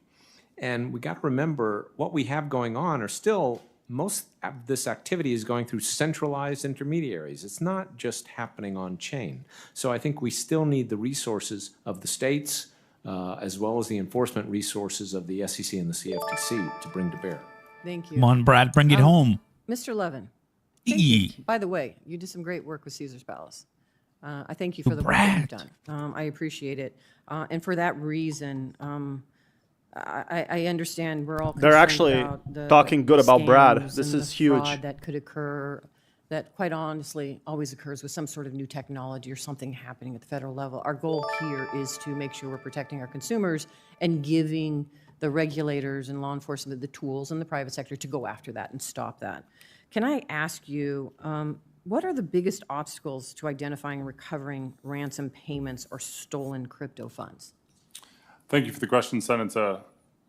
The biggest barrier that we find when we're looking for money that is being stolen or has been extorted through ransom is that money can move to foreign jurisdictions where there can be non-compliant centralized entities that actually hold cryptocurrency on behalf of those illicit flows. And that's where it's really important for the United States to be able to work across different geographies to be able to prevent the laundering of that activity in foreign jurisdictions. And would you say that state and local law enforcement and regulators already have the tools they need to address those the scams?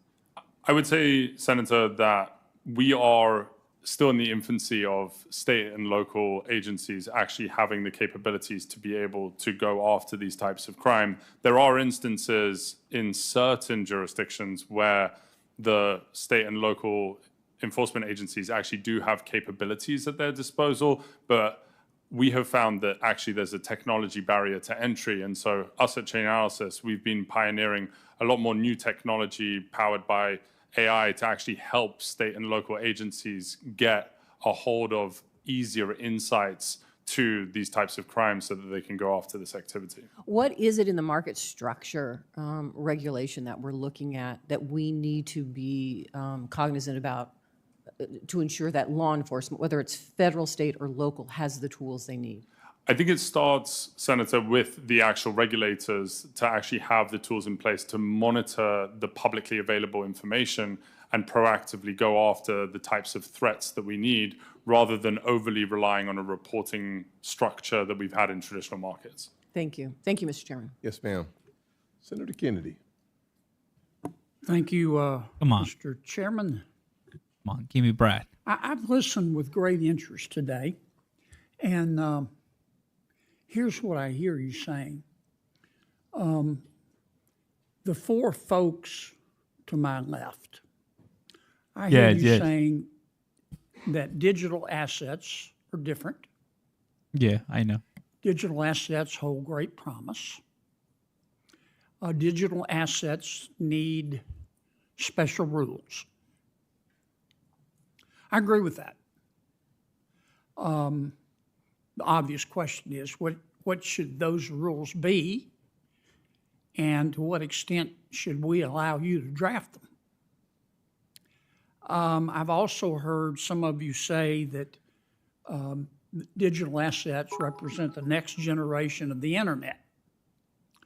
Well, we let the current generation of the internet draft their own rules, and frankly, it looks like what we got as a result looks like somebody knocked over a urine sample. Congress can't even agree on basic legislation dealing with privacy on the internet. How the hell are we going to tackle this? But I hear what you're saying. I hear Mr. Painter, as usual, if you follow him on social media, you know, all politicians are crooks. Very helpful. I want to direct most of my questions to Professor Massad. Is that how you say your name? Massad. Mr. Massad. I'm really worried we're going to get this wrong. We don't know, we in Congress and our staffs don't know as much as the professionals in digital assets know. And I don't see how we can possibly catch up. You're not. Tell me more about your idea. That's why they should work with XRP. Of having the SEC. Well, first, I don't want to run out of time here, but Why is the digital assets industry so scared of being regulated by the SEC? Well, I think we need to step back, Senator. and first of all, Briefly, please. They don't want everything treated as a security because they don't want that entire framework to apply. But that's also because the SEC did fail to try to customize its rules to adapt for this technology, and it should do that. And you've got leadership at the agencies now who are working on those things. You're suggesting that we turn to two of our agencies, one of which is the SEC, and say, you have expertise. Before we take a crack at a bill, you come up with a bill with rules, with regulations. Tell us how to do this. Because I hear you saying in some cases digital assets are commodities, in some cases they're securities. Congress needs to fill the gap, which is if it's not a security, who's going to create a regulatory framework for it? So you do need to fill that. But these questions about exactly which is when is it a security, when is it not a security, how do we customize the rules, what should we do about DeFi, a lot of that should really be left to the agencies. You could establish some principles, but I wouldn't write detailed rules. Have you looked, Professor, at Congressman Hill's legislation? I have in detail. What do you think? I think it's got a lot of problems. I think it's 236 pages of regulatory arbitrage opportunities for creative lawyers, and I used to be one that did that kind of stuff. Made a lot of money, did you? I did, but... Mr. Painter, do you think Senator Gillibrand is a crook? No, and I do not think all politicians are crooks.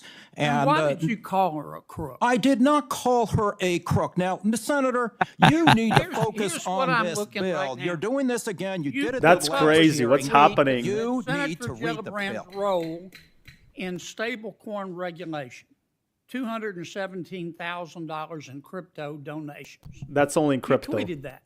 Yes, I do. And then you said the crypto industry is buying Congress and the White House. This won't end well.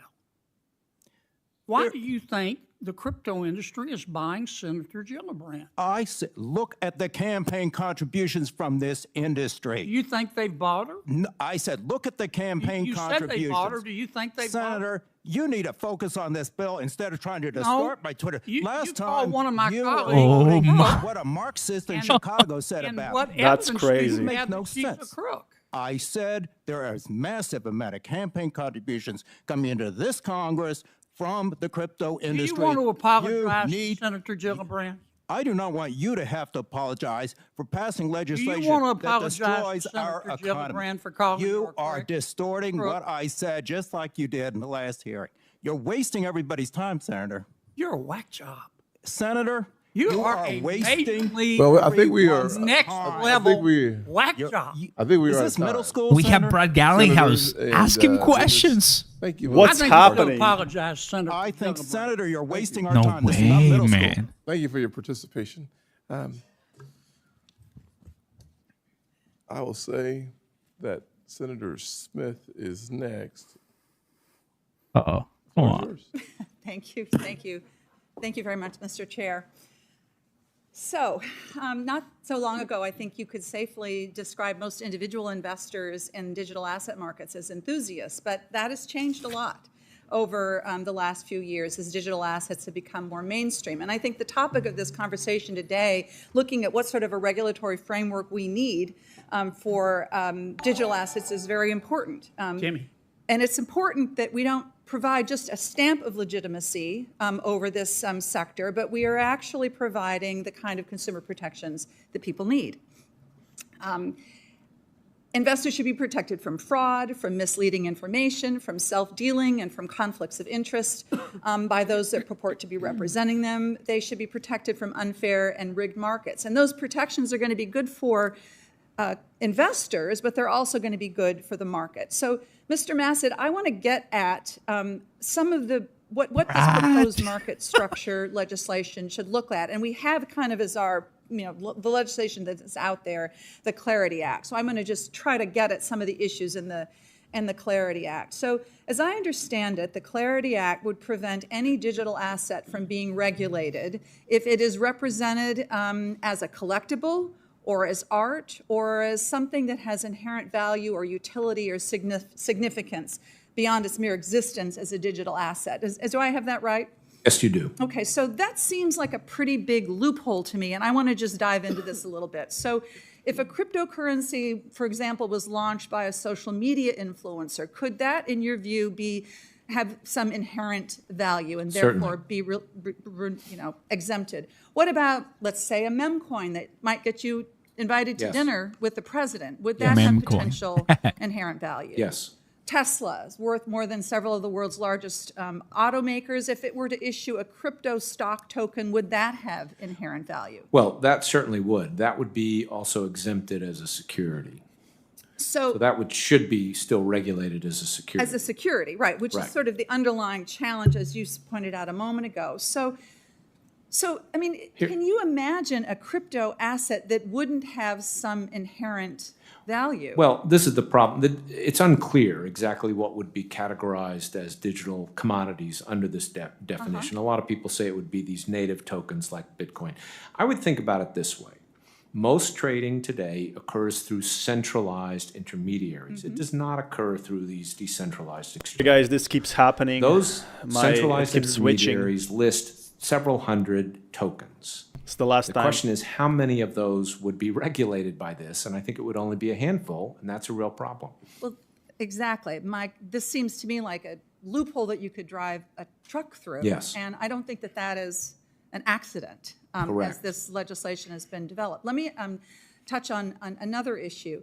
I think we've heard it today. Crypto industry and its promoters are sort of branding digital assets as something new, as innovative, as revolutionary, and therefore they need some sort of new or bespoke regulatory framework because the established rules for protecting investors and guaranteeing the freeness and fairness of markets don't apply. And I'm not arguing that there aren't some specific things that we need to address because of the nature of these assets. But here's an example of this.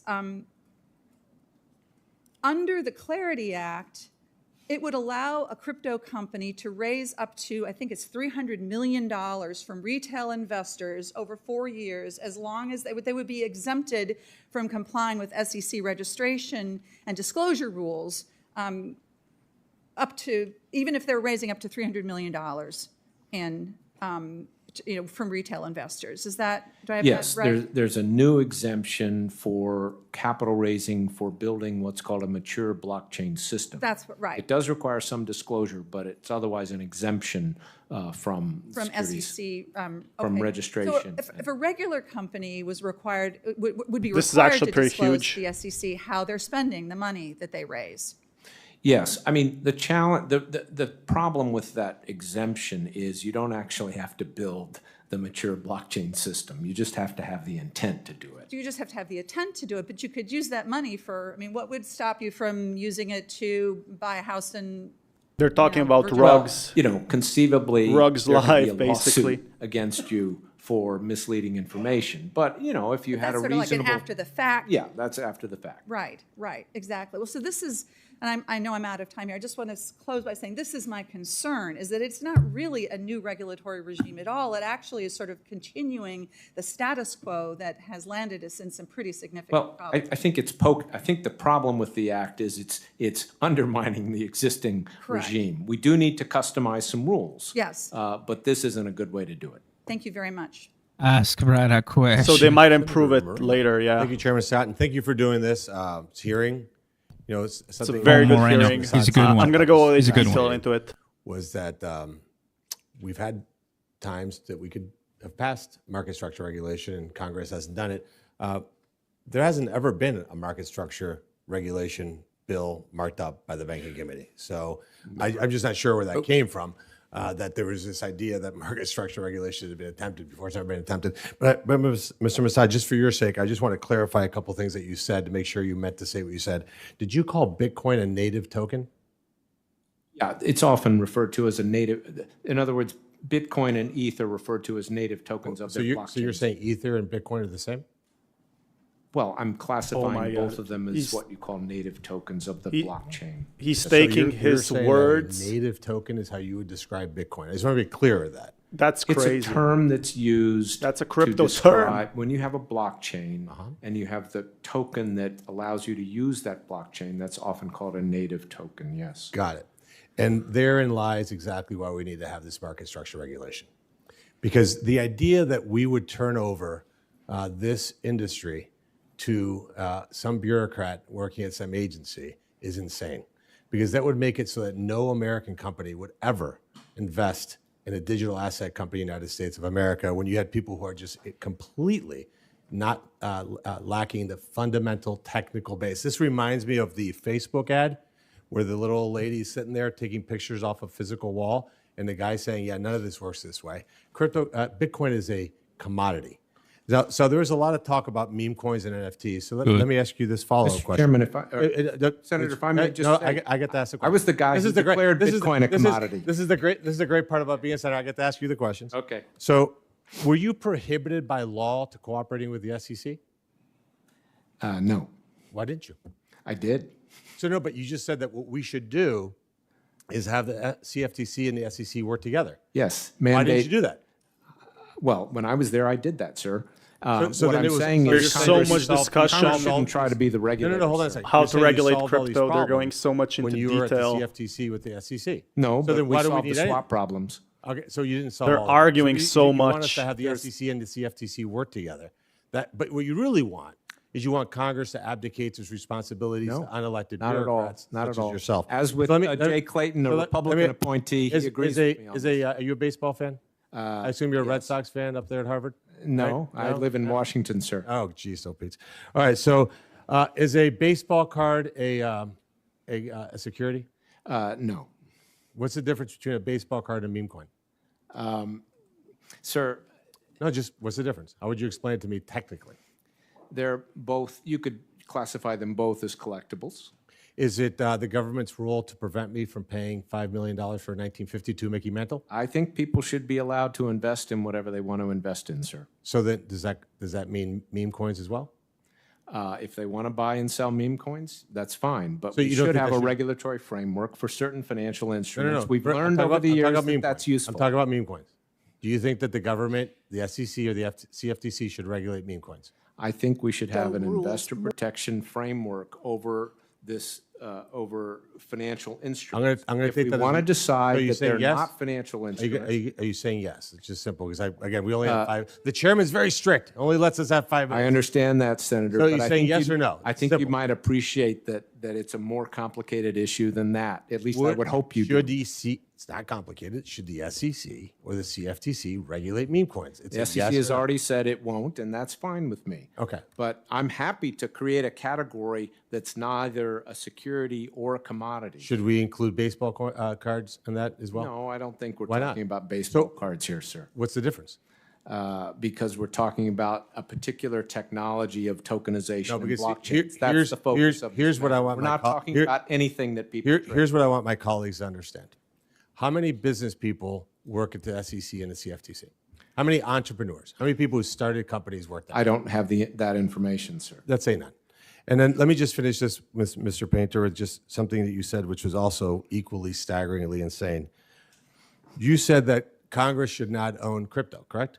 So members of Congress should not be investing in the crypto industry. So you said that you shouldn't own crypto. You shouldn't own crypto. You know, That's not it is Very specific with his clear words. If you have your own meme coin, I don't know, Senator, whether you have your own meme coin.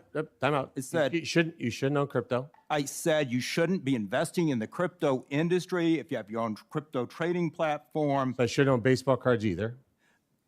Because Congress regulates Congress regulates professional baseball. No, I said am I allowed to have money in a bank account? You should be allowed to do what executive branch officials to do, and it would be a criminal offense for an executive branch official under laws passed by this Congress to regulate the crypto industry while holding an interest in a crypto firm. That is just a law, and Congress passed that law and imposed it on everyone else except for members You of want Congress. to finish your thought on this? Yeah, my point is, for some reason, I don't understand why. Maybe it's just a generational problem. It seems like the crypto industry, that people of a certain generation are just afraid of it. And that fear and lack of knowledge and having the humility to know that you just don't know the technological 90% people think it's issues here scam. has made this industry just reticent on understanding that there's a whole new world. And by the way, the 1946 securities laws should not be dictating what we're doing today. And I think I hope that my colleagues understand it. This is a generational issue. It's not a Democrat versus Republican issue. And if you took the time to just understand the technology, I think it would be easier for us to move forward. Come on. Senator Warnock, Give you me have 6 minutes. I was going to ask you, Brother Chairman. Brother Senator, I knew you were going to ask me the question. You're also a pastor, so you get 3 closings. Thank you so much. I may not need it, actually. Thank you. As this committee begins Senator, work get the on rest of the time. as this committee begins work on bipartisan legislation to provide certainty and clarity to the crypto market, it's critical that any bill we advance provide strong consumer protections. And this is why I'm incredibly concerned about the rise in so-called meme coins. In February, the SEC published a staff statement on meme coins, warning Actually, this is that much they more entertaining than I thought. amateur investors to, quote, rug pull and pump and dump schemes. Mr. Masid, what do you think the effect of this staff memo will be on investors in meme coins, and do you think the SEC will bring civil actions or enforcement against any of these scammers? Well, Senator, thank you for the question. I think the SEC has said that these are not securities, and I would agree with that.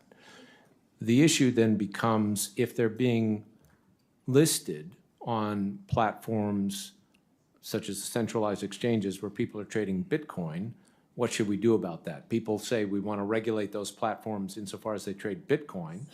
We should either say they can't trade other things that aren't regulated, or whatever they trade has to be subject to the same regulations. I think in terms of immediate effects, you have these things being traded, and people can misunderstand them, can get defrauded. I don't expect the SEC or anybody else to take actions about that unless it was really a very, very serious case of fraud, and that would be up to the Justice Department. So, these issues, I think it's important that we recognize that these aren't theoretical arguments. They impact real people in their actual lives. An analysis of coins issued on Pump.Fund, a popular meme coin generating site, indicated 60% of users on the platform lost money, with 1,700 wallets suffering losses that exceeded $100,000.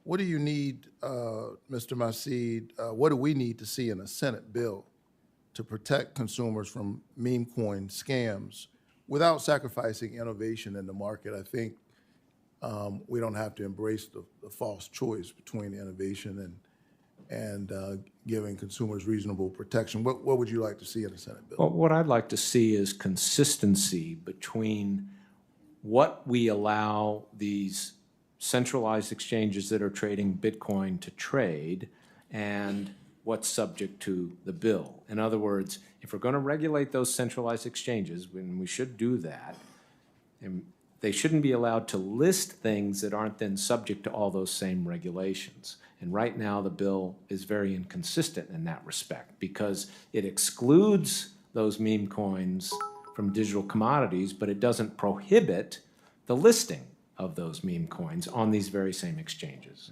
So I look forward to working with my Republican colleagues as we think about these issues. This year alone, President Trump and his family have launched a meme coin, a stable coin. Everybody wants to know memes, The Trump Rockballs. family has also indicated that they may offer a crypto wallet as well as other crypto products. They're look at quite it. active in this Look at the battle in crypto. Mr. Painter, how does President Trump's promotion of freaking cryptocurrency, seriously? including his meme coin and his family's company, They're mostly negative about crypto, and it's mostly convincing them otherwise. If Donald Trump were the Treasury Secretary, it's so political, and regulating crypto and had those interests, he would be guilty of a felony under 18 United States Code 208, the statute I referenced before, which Congress has passed and imposed on every employee of the United States government except for the members of Congress, the president, and the vice president. And this is just unacceptable to have a president who is in charge of the regulatory apparatus for any industry, including crypto, while he has such a vast interest in crypto, including a meme coin that I understand has lost somewhere around 70% of its value since Inauguration Day, I believe. I don't know who lost money on that, but I think I know who made money. Yeah. Quickly, yes or no? So do you believe that the president having an outsized role in so many digital asset offerings will lead to fair and innovative markets? I think. No, it will lead to a lack of confidence in our regulatory system.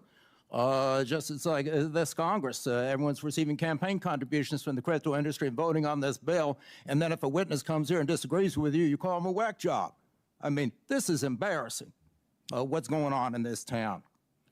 I agree that President Trump's crypto corruption distorts the digital asset marketplace, and writing a bill with a corruption caveat for the president sends a clear message that Congress is not serious about addressing corruption, which we know undermines investors' faith in capital markets. His corruption creates an unfair market that stifles innovation because his investors justifiably do not want to compete against the President of the United States. Ironically, for those who want to see us do something on market structure, it seems to me that that's not a fair market or a free market. Thank you very much for your testimony. Oh, man. I have no idea who's there. You see, he said amen to the preacher. No questions to like 3 people. Yeah. 2 or 3 people haven't Ask any spoken. comments for you, Senator. Haven't answered anything. Yes, sir. Lest you run over your time by 60 seconds. I want to see what happens. Maybe Brad is going to talk more. The theater, bro. A complete theater. Thank you, Mr. Chairman. Go ahead. I really appreciate the leadership that you've demonstrated in this important area. And I also want to commend you and thank my colleagues here on the committee for your actions to support our recent Genius legislation. Yes, sir. That provides much needed regulatory certainty in the area of payment stablecoins that I think we desperately needed. And I've also been amazed and very pleased in the wake of that to see the energy and the enthusiasm behind market structure legislation. And I'm very pleased to see this esteemed group of folks here today that are ready to testify to help us with that. For too long, the lack of intelligible definitions, jurisdiction, and pathways to registration from our regulators have forced digital asset innovation beyond our borders. One of the saddest things that I heard as I came into the Senate talking to members of the industry with the brilliant people were taking up new jobs and new positions in countries other than our own because they felt they couldn't survive here. Why is that? Because in the void of regulatory framework, the SEC and others had stepped into that void and done one of the most pernicious things that we ever see here in Washington, the so-called enforcement by regulation, or regulation by enforcement, I'm sorry. Come on, give me Brad. That creates massive uncertainty. Give me that Brad. has lent itself to destroying the possibility of America leading in this incredible First company sue sector. And Ripple. I'm so pleased You got it to in see front us of moving you. back in a new Got direction. it in front of you. So, Mr. Robinson, I'd like to start with you if I could. In your testimony, you discussed the importance of limiting developer liability so that developers can freely build applications here in the United States. And to be clear for my colleagues, without this sort of limitation, developers could be held legally liable for the actions of third parties with whom they have no relationship. So, Mr. Robinson, would you talk with us about how you perceive the Senate's role in establishing market structure regulation that would effectively address this policy issue? Thank you, Senator Haggerty. This is an issue that's very important to me as a software developer myself, and I care about this a lot, and a lot of my fellow engineers in the industry have been very concerned about the potential for regulatory actions going after software developers just for publishing code. We think it is very important that the Senate include a protection shielding developers from liability, and in fact, the Blockchain Regulatory Certainty Act, which was adopted in the House as part of the Clarity Act, does address exactly that, and I would encourage the Senate to include similar language in the bill that they pass. I appreciate that. Ms. Mersinger, I'd like to turn to you. And here I'd like to talk about the jurisdiction with the CFTC and the SEC, an area that you know a great deal about. And we're trying to delineate and establish the appropriate regulatory authorities between the two agencies, the CFTC and the SEC.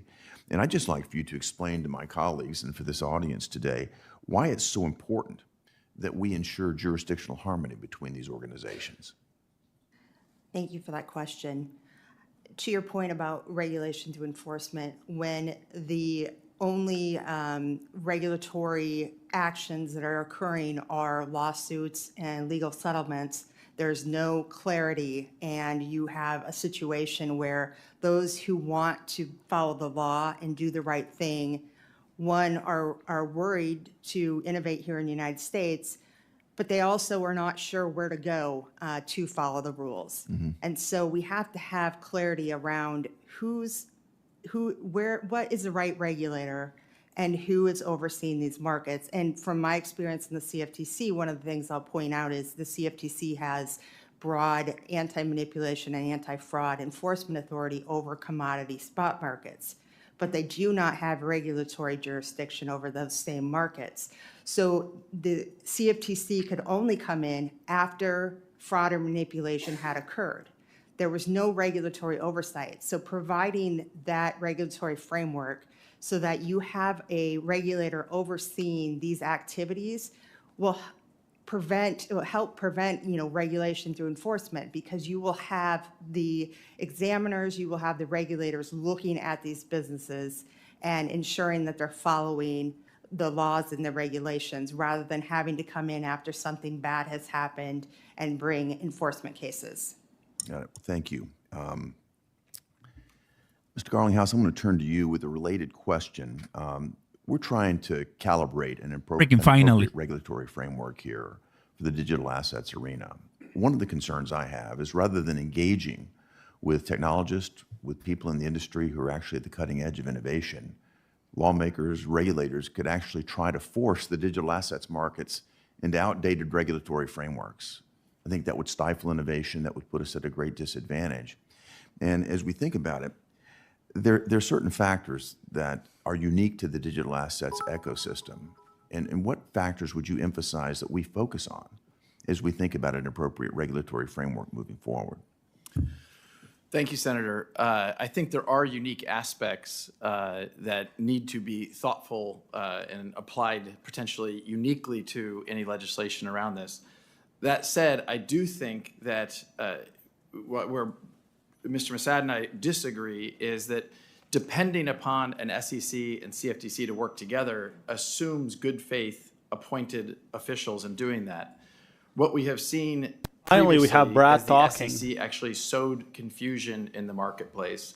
They took contradictory positions. Under Chairman Gensler, they took actually contradictory positions in different court cases, which actually created more confusion. Yep. And so you had federal judges saying things like the SEC was being arbitrary and capricious in their application of the law. You had federal judges saying that they were not following a, quote, faithful allegiance to the law. And so my concern in depending upon an unelected appointee to make those decisions is that it assumes a good faith actor.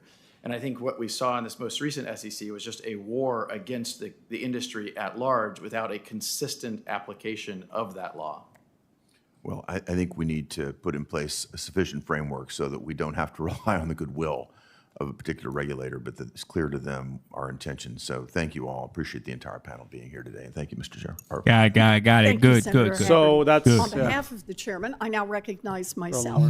We need to make sure that any new legislation to regulate so she's going to give an update. Doesn't do more harm than good. And there are a couple of areas where I think we need to be very careful not to make things worse. First, we cannot pass any legislation that eats away at the SEC's current jurisdiction to regulate traditional securities. Now, Mr. Massad, you were chair of the CFTC and you were Assistant Secretary for Treasury for Financial Stability.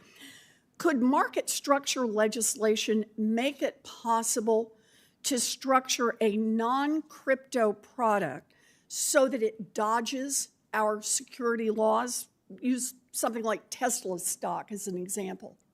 Yes, it certainly could. If you, for example, provide an exemption for activity on decentralized trading protocols, and that's a very broad exemption, then you could tokenize Tesla stock and have it traded on that protocol, and it could be exempt then from 34 Act trading requirements at least. So in effect, we start to repeal the SEC, as we've had it for traditional. It could stock. certainly undermine their authority substantially. It's critical that any crypto regulation bill we pass does not have massive unintended consequences. And I think those are unintended consequences for everyone, but consequences that would reach far beyond the crypto market and take a tire iron to the $120 trillion golden egg that is America's capital markets. So I think it's an important note we have to do in regulation here. There's another problem that we've got to face, and that's corruption. President Trump has made it impossible to have a conversation about crypto legislation that does not address his most successful grift. According to a recent New York Times analysis of the president's financial disclosure, I think they're focusing a lot on regulation of President Trump's wealth. In the past 7 But months, how can they he has improve become the crypto? most Like successful about president in XRP, they should history focus that at more. making money off his time in the Oval Office, and he's done it using crypto. Now, Mr. Painter, if Congress passes a bill creating a new federal regulatory framework for the crypto market, what will happen to the crypto market? Is it likely to grow? It will grow substantially. Okay, and what will that do to the value of President Trump's meme coin? It will make him very rich, even richer than he already is. And what about the value of his stable coin and his son's Bitcoin mining operation and his family's crypto holdings? The same. The Trump family will become very, very wealthy as the prices go up and the bubble rises. So if we create a new federal regulatory framework for the crypto market, the president and his family stand to make a whole lot more money. So, Mr. Painter, if the president and his family own billions of dollars in crypto, if Congress passes a crypto bill, who will claim the power to appoint and the power to fire the regulators that will implement whatever new rules are put in place governing crypto holdings? The President of the United States, and he is now also claiming the power to fire the members of independent commissions, and that will include the Commodities Futures Trading Commission and the SEC. Okay, so you were President Bush's chief ethics counsel. Can you think of another time in American history when a president of the United States held such power over regulators, the very regulators who would determine the value of the president's own net worth? Never. We have never had, since the Civil War, a president of the United States with substantial financial holdings that are conflicted with any official duties. This is unheard of. And now it's not just real estate, but Donald Trump recently is into crypto, even though he said that it was a scam just a few years ago. He's now into crypto and into social media industries he did not have in his first administration.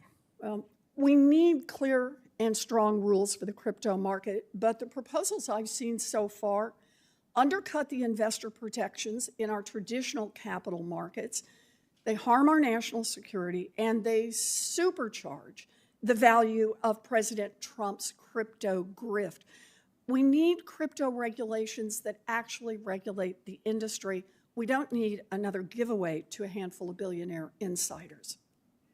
And with that, I conclude and not only call on Senator Britt, but hand the gavel to you. Thank you very much, Ranking Member. I appreciate the chairman for holding this hearing today and being serious about creating a framework for digital assets in the United States, and certainly appreciate all of you and your willingness to be here with us and testify on this important topic. Obviously, it's a very complicated issue, a lot of moving parts. We've seen some fireworks today. One of the primary points is just around definitions. You know, how do we properly define digital commodity versus digital security, and what does that actually mean for the role of our regulators?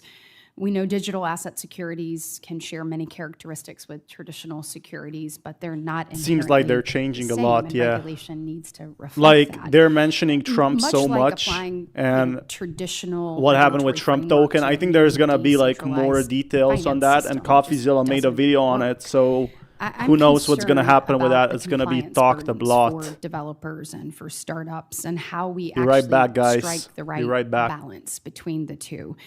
I've seen firsthand what happens to our small businesses and our small financial institutions when you have overregulation, and it becomes unsustainable. So my first question is actually for Ms. Mersinger.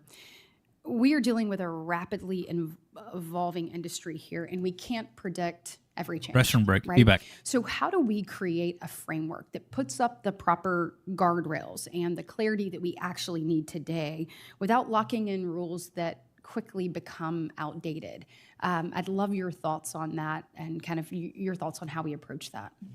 Thank you for that question. And I will say, as a former commissioner at CFTC, I believe this is a reason why there is so much interest in having the CFTC as a regulator over the digital spot market.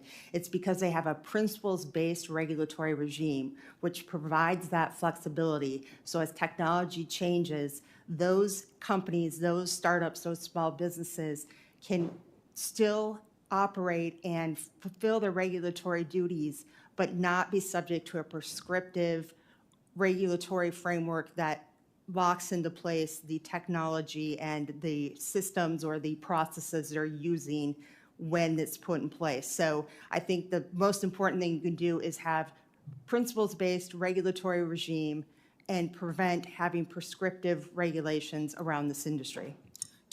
Are there kind of permanent and durable mechanisms that would actually encourage innovation? I guess my question, has the regulatory sandbox been beneficial in this regard, and kind of sort of how do you see that playing out?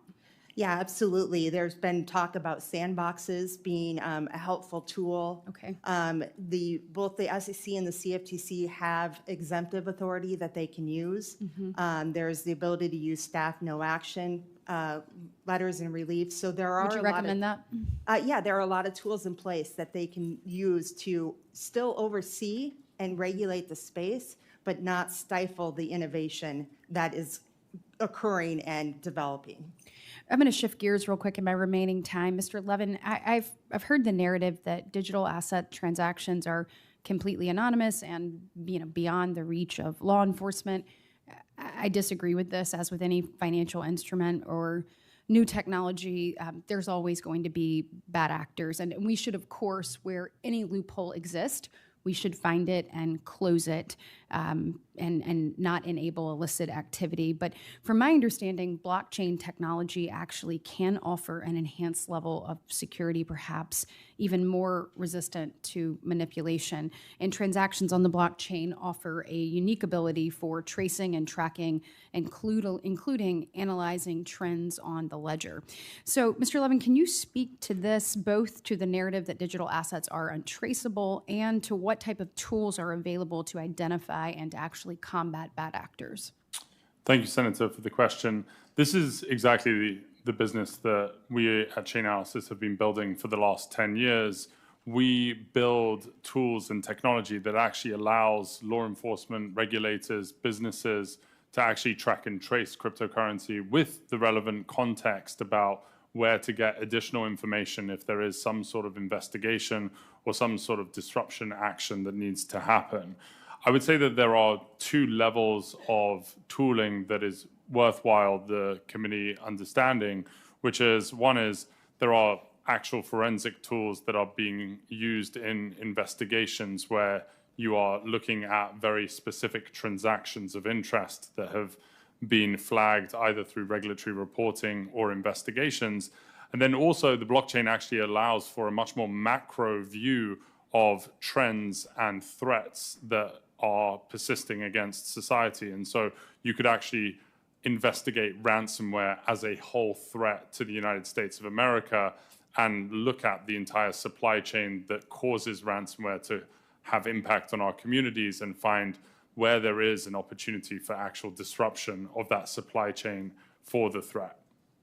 Thank you so much, and I am out of time, but would love to continue this conversation with you, in particular, how we empower our state and local law enforcement with the tools they need so that they're better equipped in this regard. So thank you so much, and with that, I will recognize Senator Van Hollen. Thank you, Senator Britt, and thank all of you for your testimony here today. Mr. Masada, it's great to see you again. Senator. This time in front of the full committee. And Senator Britt's question is a good place to pick up because in Baltimore City, a number of years ago, you may remember, we experienced a ransomware attack. It was one of the earlier ones that became well known, and the attackers wanted to be paid in crypto.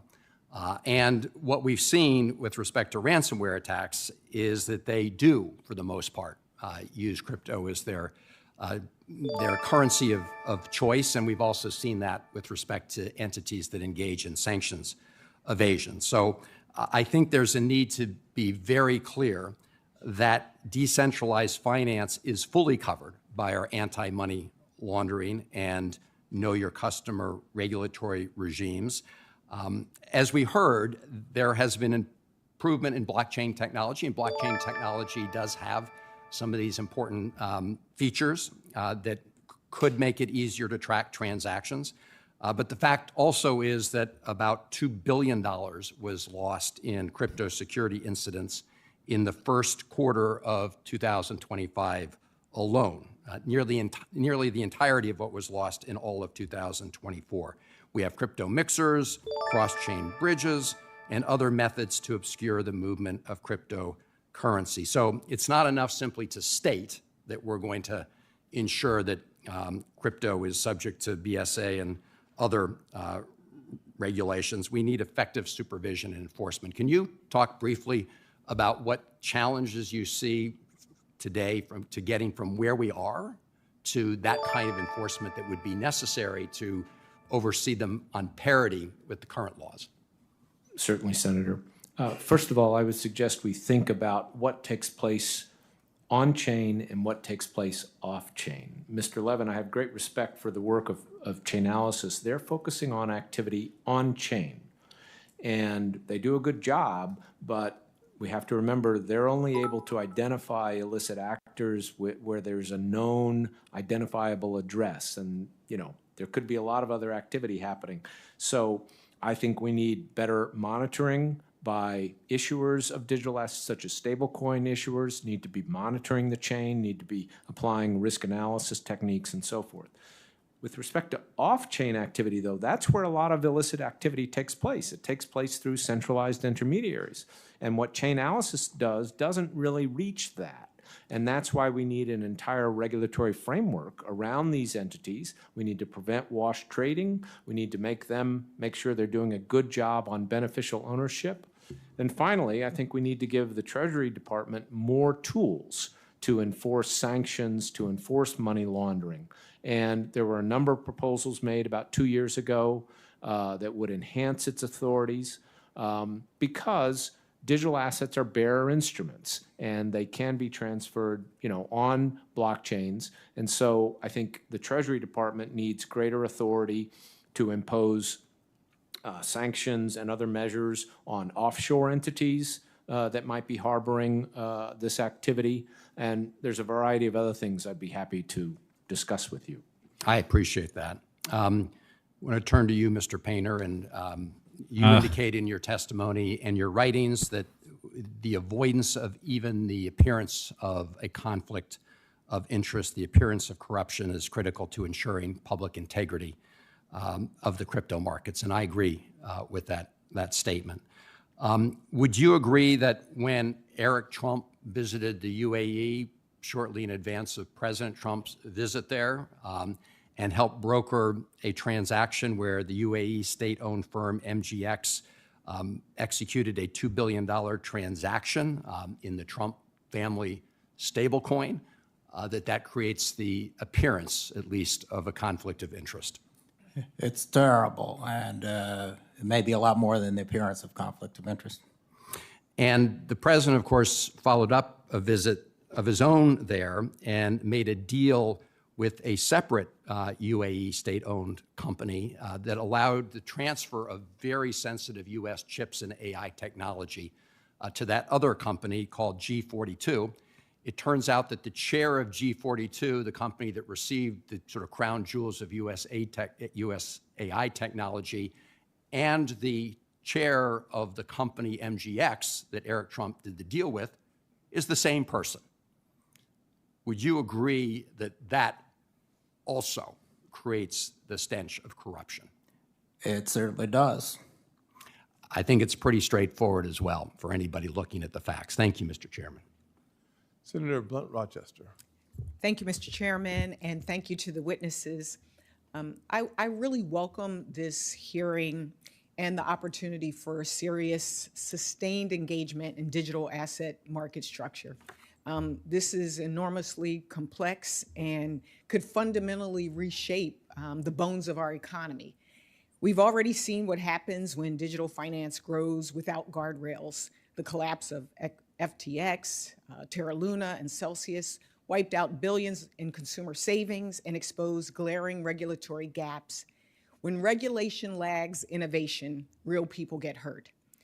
At a time of rising prices and growing wealth inequality, I'm sure I'm that back, we guys. can all Had to agree eat. that the last thing we need is to rush or have a poorly designed market structure bill. And at the same time, I strongly believe in innovation. That's why I joined Senators Moreno and he to introduce the Bipartisan Deploying American Blockchains Act. And I support a bipartisan, thoughtful, transparent, and inclusive process, especially for legislation that could shape the future of U.S. capital markets. My first question is for you, Mr. Painter. What are the risks if Congress moves forward too quickly in legislating without broad input and clear understanding of market consequences? And how do we ensure that this process produces a bipartisan framework that can stand the test of time? The risk is that we repeat the experience of regulating the banks in the 1920s and the depression that followed, 10 years of depression. The risk is that we repeat what happened in 2008 when campaign contributions poured into Congress from the securities-based swap industry, elsewhere in the financial services industry, and we had decades of deregulation. The economy collapsed. Millions of American families losing their homes, people unemployed. We've been through this again and again. And this Congress needs to get it right this time and carefully read this bill and listen to witnesses, including the witnesses who might not disagree. And instead of the personal attacks that I've experienced today, some dignity from this Senate, care in drafting this bill and thinking about the American people you represent. We do not want another economic collapse caused by deregulation of the financial services sector. And I want to ask you all, do you understand the bill? Have you listened to all sides? And are you willing to allow the regulators to use their expertise to watch what's going on in this sector, as Chairman Massad has suggested that you should? Please, we don't want to go through those experiences again. Give me Thank you, Mr. Brad. Painter. You show why this is so vital that we get this right, because it will touch all of us.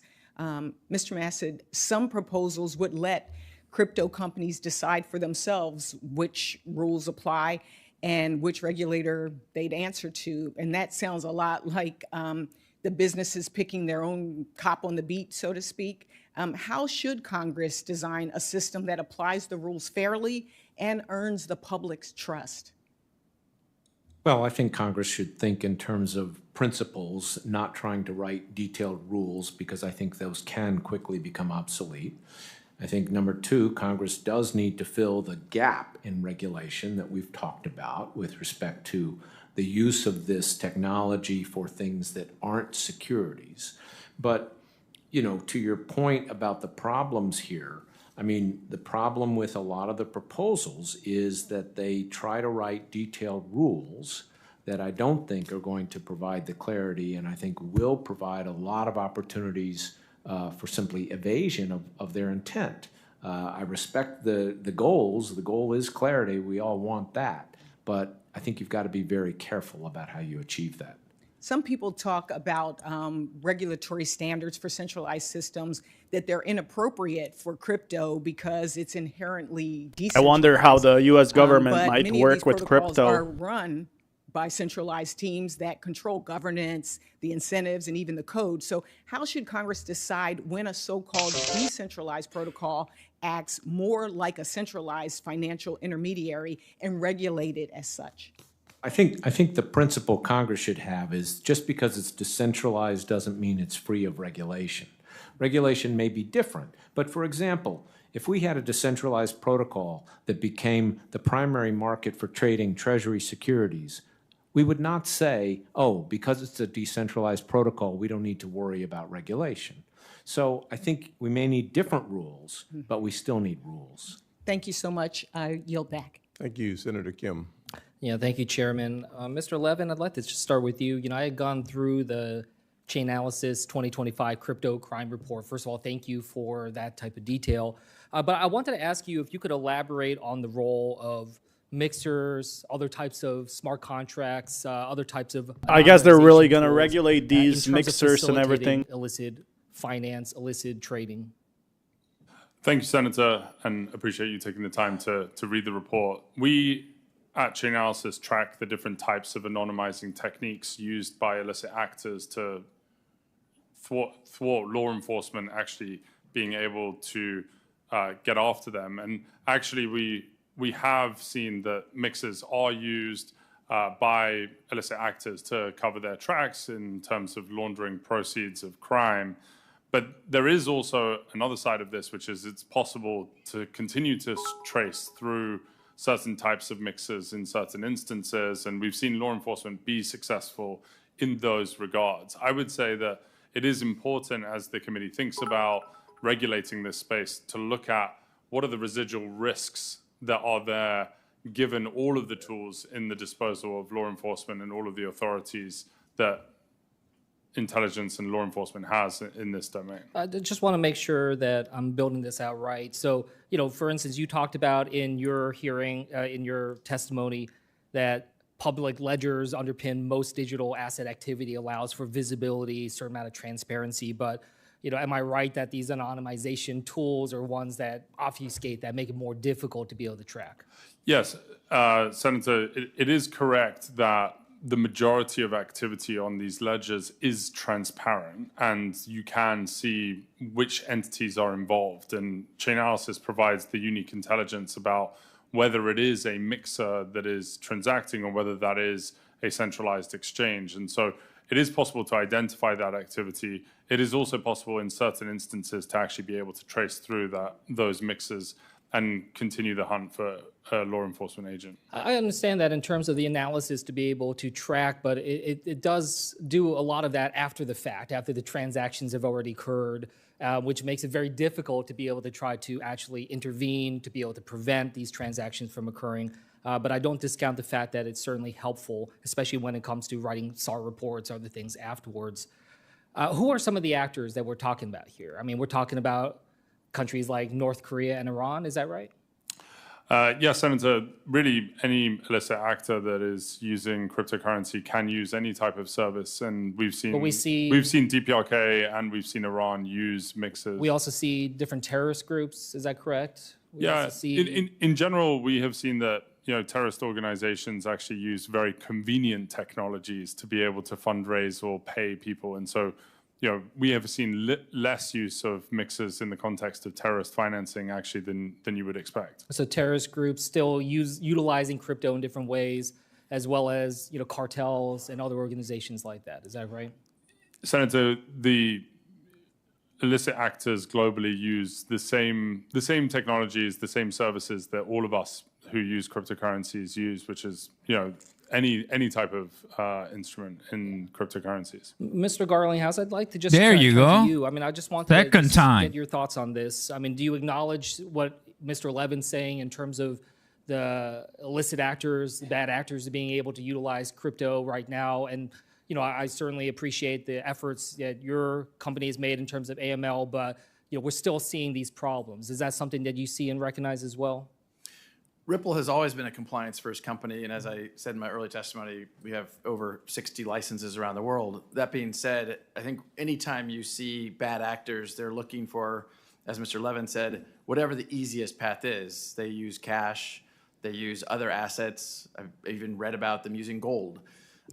So certainly they're also experimenting and trying to use digital assets. I think the good news has been, in many cases, they don't often understand how traceable and trackable that actually is, and it's more trackable than obviously cash. Yeah, but we're still seeing the anonymization tools being utilized. And again, a lot of that is after the fact. The difficulty, I mean, we saw North Korea right in front of the world be able to hack and take billions of dollars. That was crazy We can moment see it in moving making, around, but basically. we had difficulty to be able to actually intervene. I don't discount the fact that we're never going to be able to stop it all. We can't stop it with cash. I think the problem that I see is that I used to work on counter-terrorist financing, and the sheer scale of this is enormous. It's an industrialization of North Korea's ability. They don't need to counterfeit anymore. They're finding ways to be able to do this. So I just hope that we can work together with industry, because I believe that industry doesn't want to have crypto be able to utilized in this way. I worry about the trajectory, what it might do to evade sanctions and other types of efforts. And this is something that I hope that we can address, especially when we're talking about over $50 billion just last year being used for illicit actors in this space. So I hope that this is something we can build off from. We had some efforts in this in a bipartisan way in the Genius Act, and I hope that we can make this a priority to make sure that we're trying to stop the terrorist groups, the cartels that we have talked about standing up against in so many different ways. And with that, I'll yield back. That was good. That was good. Thank you, Mr. Chairman, for holding this hearing and for indulging us in finally addressing the topic of digital assets. When I arrived here 4.5 years ago, actually, this is pretty awesome. Garlinghouse. Digital assets, and to the extent it's that pretty good one. There was a lot of drama, a lot of content, because it is something about which people knew very little, and in some cases still know very little. Yet the industry has innovated and grown and become a force in our economy, and in fact in the global economy. We now see one digital asset company not only make an appearance on the S&P 500, but come into the S&P 500 in about the 135th position.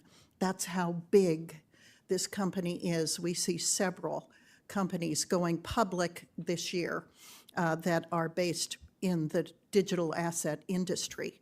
Yet we've seen foreign countries get ahead of the United States in terms of establishing a lot of these countries set up before U.S. and made a huge advancement. We have allowed regulatory agencies that are unfriendly toward this asset to use regulatory functions such as enforcement actions to bring about a regulatory morass for these industries when they've been unable to find out Ask questions, what regulatory lady. framework they're supposed to follow, not having received clear guidance from Hope they can find some stuff how to make crypto better as well. That would be nice. To comply.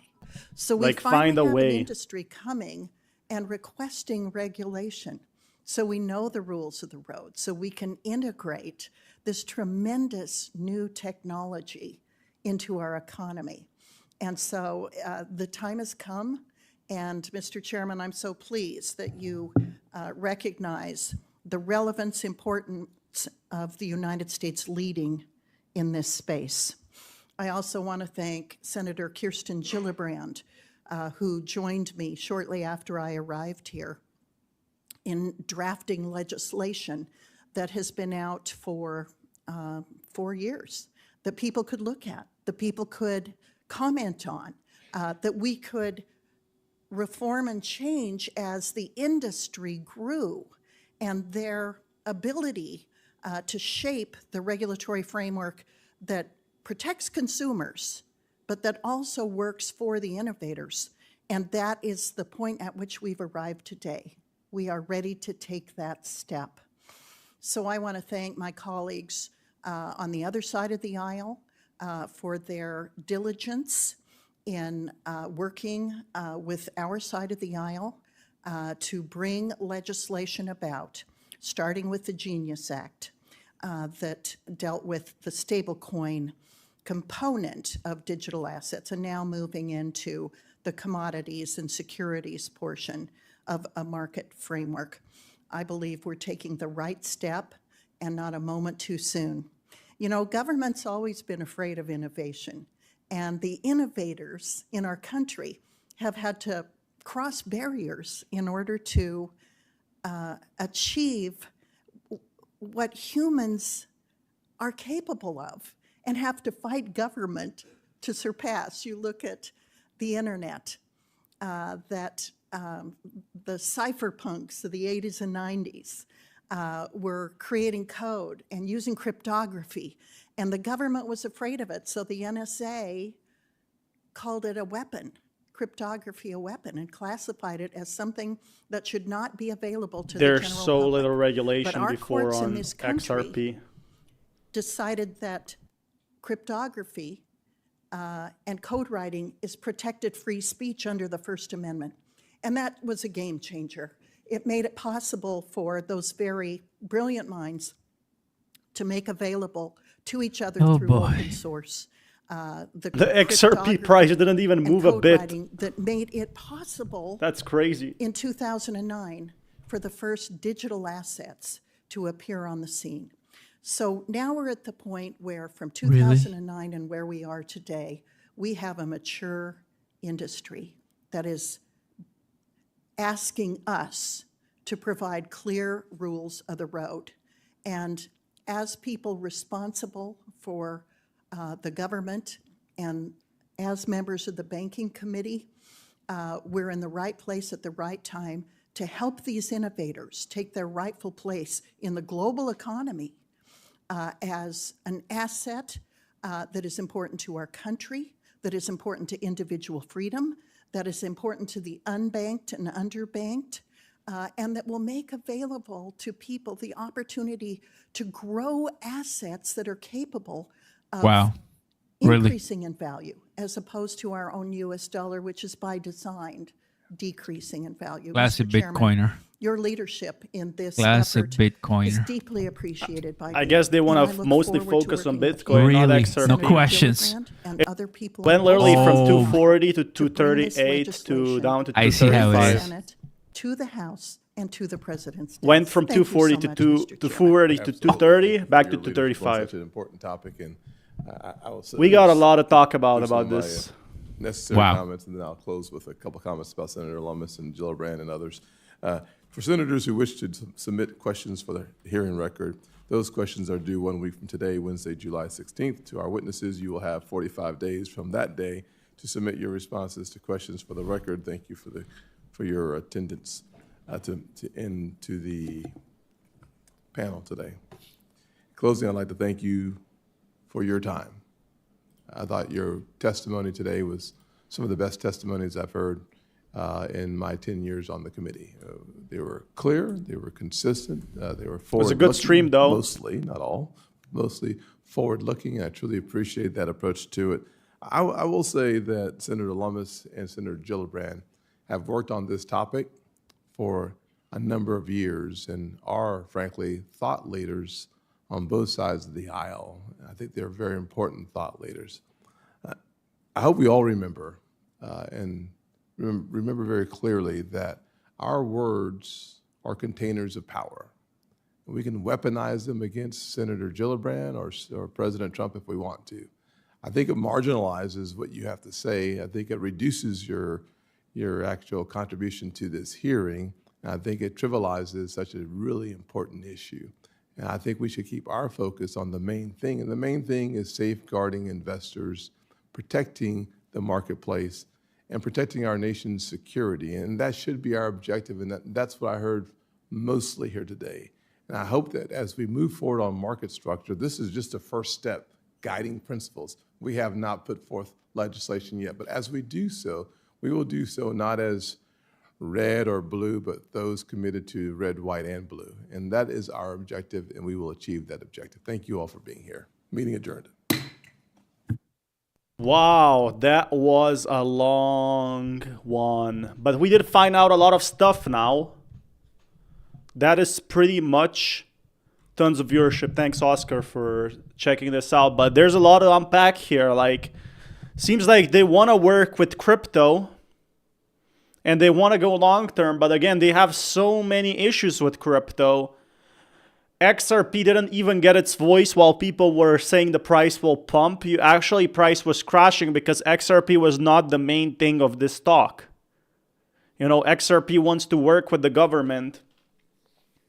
And here we see basically these big corporations and government, it's concerned.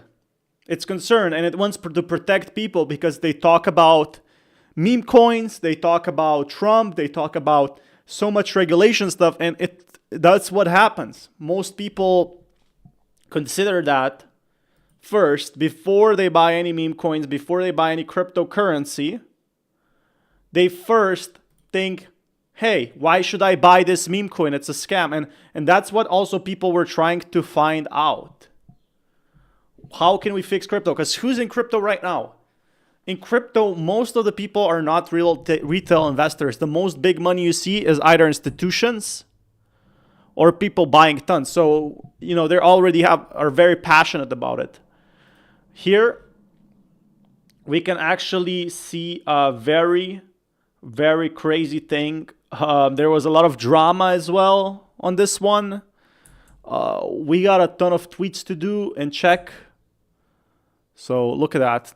So much news, which is pretty much insane. Like, with that being said, what do you guys think? I think at the end of it was pretty well. Was not bad at all. But there are things that I would like rather to discuss them. Like, they didn't mention XRP that much. Brad got his 5 minutes. And after the 5 minutes, we didn't see anything. Framework here for the digital assets arena. I think that Mr.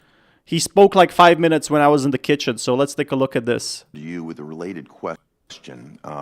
We're trying to calibrate an appropriate regulatory framework here for the digital assets arena.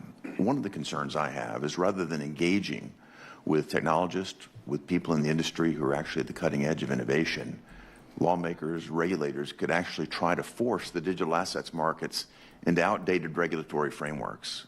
I think that would stifle innovation, that would put us at a great disadvantage. And as we think about it, there are certain factors that are unique to the digital assets ecosystem.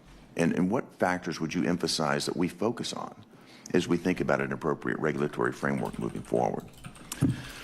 Thank you, Senator. I think there are unique aspects that need to be thoughtful and applied potentially uniquely to any legislation. I made a new poll, guys. So yeah. That said, I do think that where Mr. Massad and I disagree is that depending upon an SEC and CFTC to work together assumes good faith appointed officials in doing that. So he's basically saying we want to work with the U.S. government. And here we go. He's going to be working with them in its own way. They're actually very easy on Brad here. Confusion. And so you had federal judges saying things like the SEC was being arbitrary and capricious in their application of the law. You had judges, federal judges saying that they were not following a, quote, faithful allegiance to the law. And so my concern in depending upon a unelected appointee to make those decisions is that it assumes a good faith actor. And I think what we saw in this most recent SEC was just a war against the industry at large without a consistent. Brad makes a very fair point. He's being very objective. Basically, you got to be objective. You cannot pick sides in crypto. And the SEC basically said, we hate crypto and we're going to regulate it. And Brad is saying you can't do that. Even if you're a government, you can't just say, okay, I'm going to regulate crypto. And they picked, XRP as its victim. And now we're seeing Brad here actually talking, before, where he was in a big lawsuit. The SEC wanted to do nothing with him. They had so many problems, so much money lost. And now you can see him, 3 years later, being in the government, giving his own speech. So this is good news. So for anyone wondering where you can find these videos, you can also follow me on my Twitter. I'm growing it to 1,000 by the end of the month. And he does mention that a lot. He mentions a lot what happens, what is going to happen. I'm just going to pull it up for you guys. I'm actually hiding it so it can process, as you can see. Hiding my folder here. Let's take a look. XRP Brad Garlinghouse speaks on regulation and SEC government. Ripple. I think that's pretty huge that, you know, people don't realize how much of an effect this has, because this is basically the first stage of monetizing crypto to the government. It's the first stage of making crypto big. And it's if you're at this stage, like the government is already considering making crypto the official thing, but they gotta like consult billionaires, millionaires, key players, and asking them, hey, what do you think about this? So we can form our own opinion. So there's another one here he actually made. And the full Senate. To provide the rules and regulations needed to ensure that the U.S. becomes the crypto capital of the world. Once market structure legislation for digital assets becomes law in the United States, this will catalyze a new era of U.S. competitiveness and unlock efficiencies in financial transactions, dramatically helping consumers and businesses alike. Ripple hopes to see this become a reality, and we look forward to working with you to help make this happen. Speaking on behalf of the crypto industry, I urge you to prioritize the passage of market structure legislation for digital assets through this committee and the full Senate. To provide the rules and regulations needed to ensure that the U.S. becomes... So basically they want to make XRP the biggest thing in crypto. Market legislation for digital assets. So they want to work. They want to be the big thing. I'm kind of being a repeating point at myself right now. But this has reached crypto pinnacle. This has been tons of content. I think this is more important than what we saw with FTX. Becomes the crypto capital of the world. So we will never see something big like this for maybe a few months.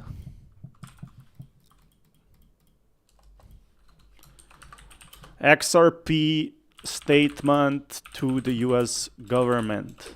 I guess I can post that here. Okay, so once market structure legislation. Breaking Fed expected to resign. Source.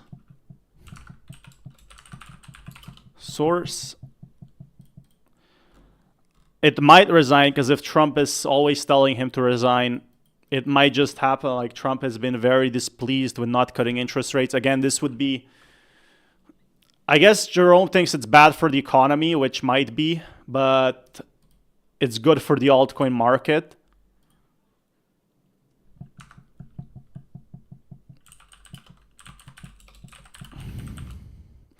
There is a rumor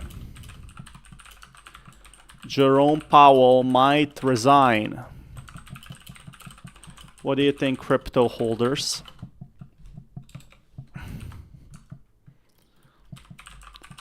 Oh man, I posted like 100 of these.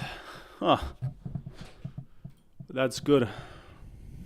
There's a lot of content to post today. Again, another Ethereum post. GMX, 10% for offer of the post. I'm not so sure what happened here. I'm not too sure that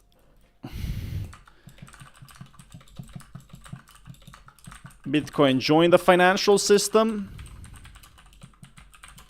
or replace it. I definitely think Bitcoin will just join it. It will not become the main thing. But yeah, there's been a lot to talk about for XRP. Like, there's been tons of news, and they want to like work with the government. There was so much drama. There was even fighting between each other.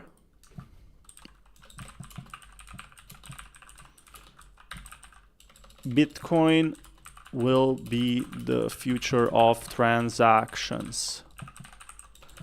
Thoughts, Bitcoin holders?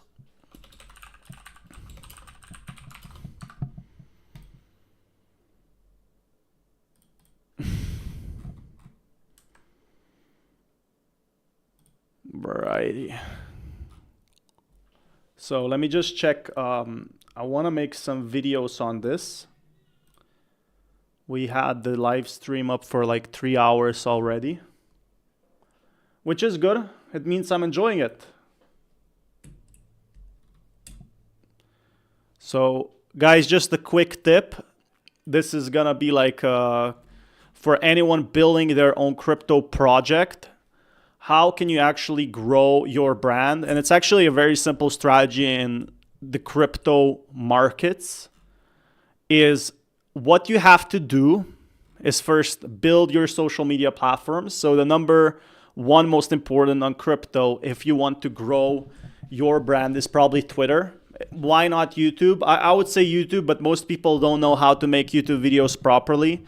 This is like for either meme coins or growing your crypto stuff. And right now, what's happening with crypto and Twitter, or X, is that X is becoming like an all platform. So see how it like posts videos?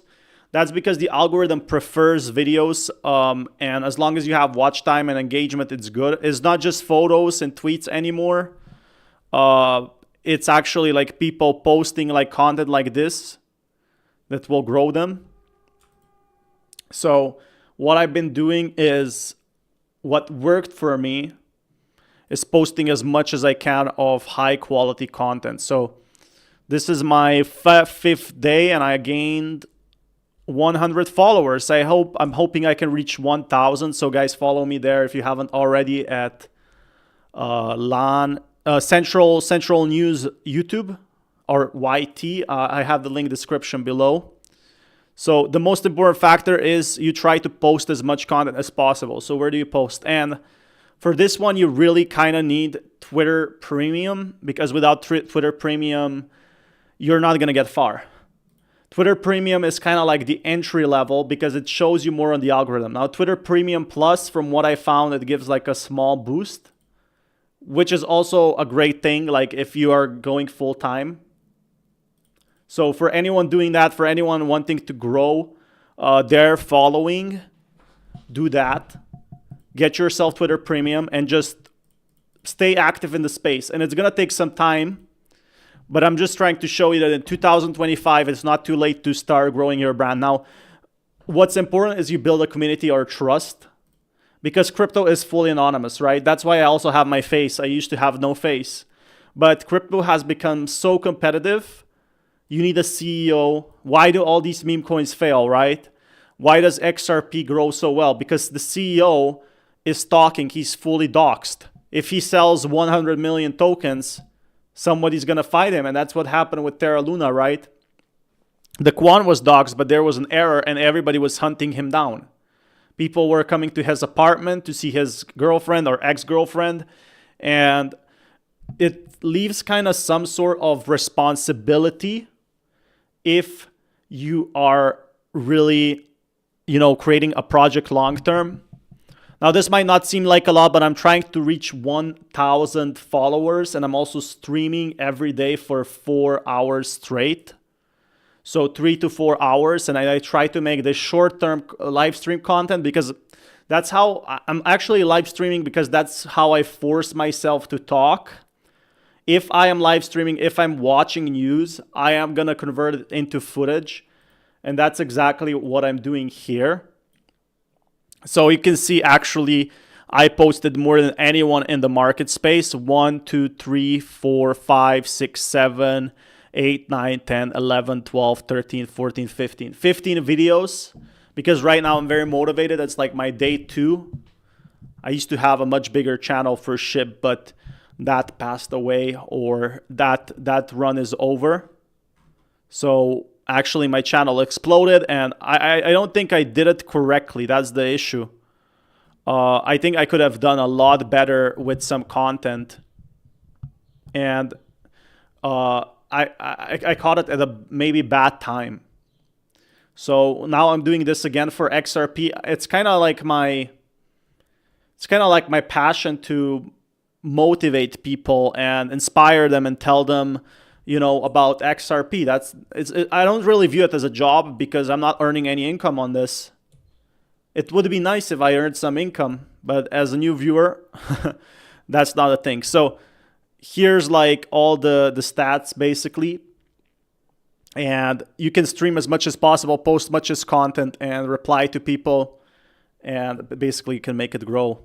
So that's exactly what I'm doing. So Jerome Powell expected to resign in a few days, and that's a big account, and you can reply it to why is that happening? So if you reply, why is that happening? Bam. You already get impressions, and when you get impressions, you go to your profile. I post like 100 times a day because I like posting content.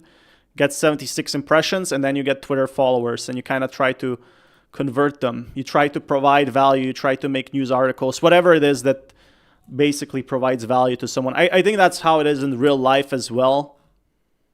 You try to make some decent content and then tell people, I want to do this, I want to do that. So that's how you do it. Look, XRP Rocket has ignited $589. Like, you just sometimes gonna write your own thoughts. So that's one thing that how you can grow on Twitter.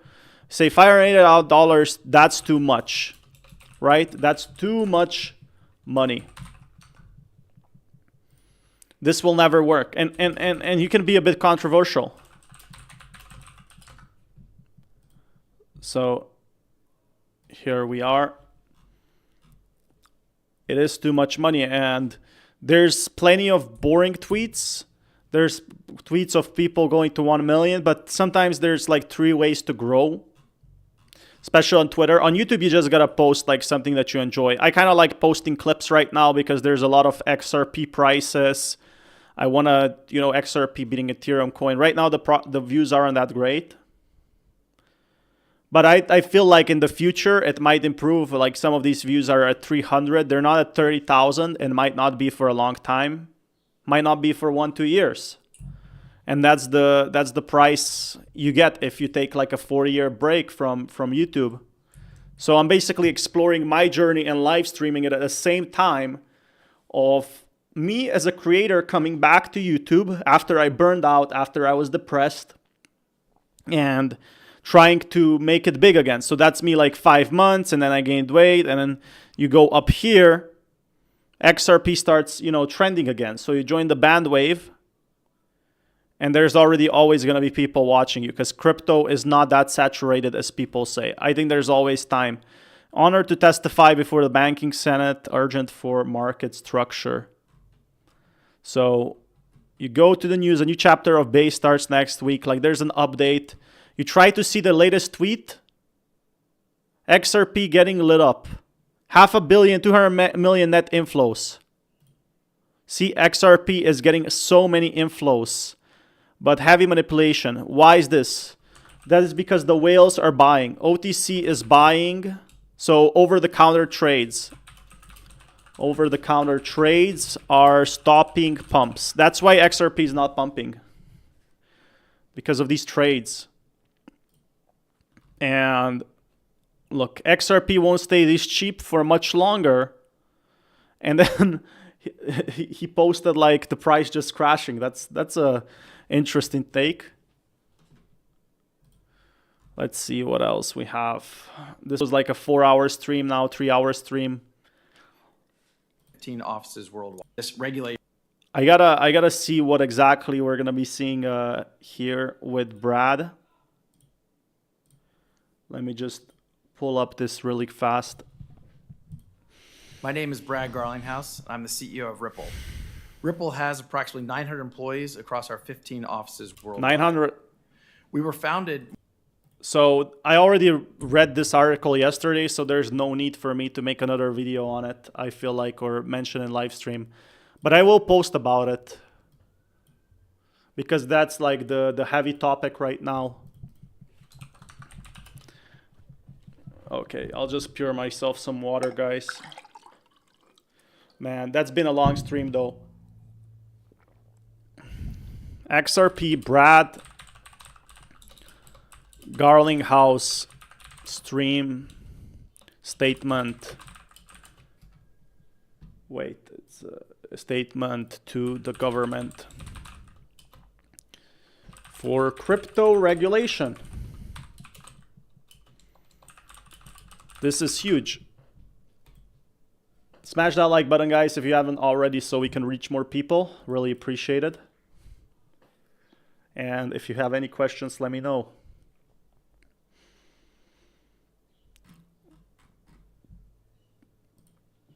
Let's see here. Ripple has chosen Bank of New York Mellon to hold the US reserves. All roads lead to XRP. Just a few steps away from becoming the global crypto hub. I mean coin hub. What is a marketplace hub? Well, he posted this, so marketplace, the global transaction hub.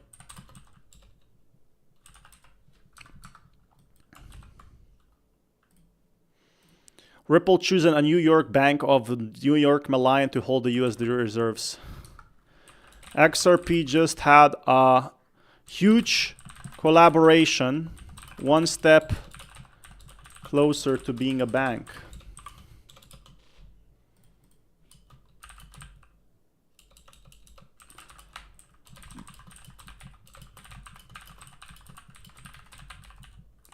Massive, that's massive. Sorry guys if I don't make much sense right now. It's because I'm working at the same time while being very, very exhausted from a 3-hour stream. Then we have 15 videos. We have another stream tomorrow. I slept like 5 hours, woke up with bad sleep. So let's take a look at this. Ripple has chosen Bank of New York Mellon to hold the USD reserves for its stablecoin. This is just one step closer to Ripple becoming a bank, a currency. When Ripple chooses BNI Mellon, it's not hype, it's hierarchy. That's legacy trusting protocol rails. And yes, every road is starting to point to XRP. So think of it as like blocks.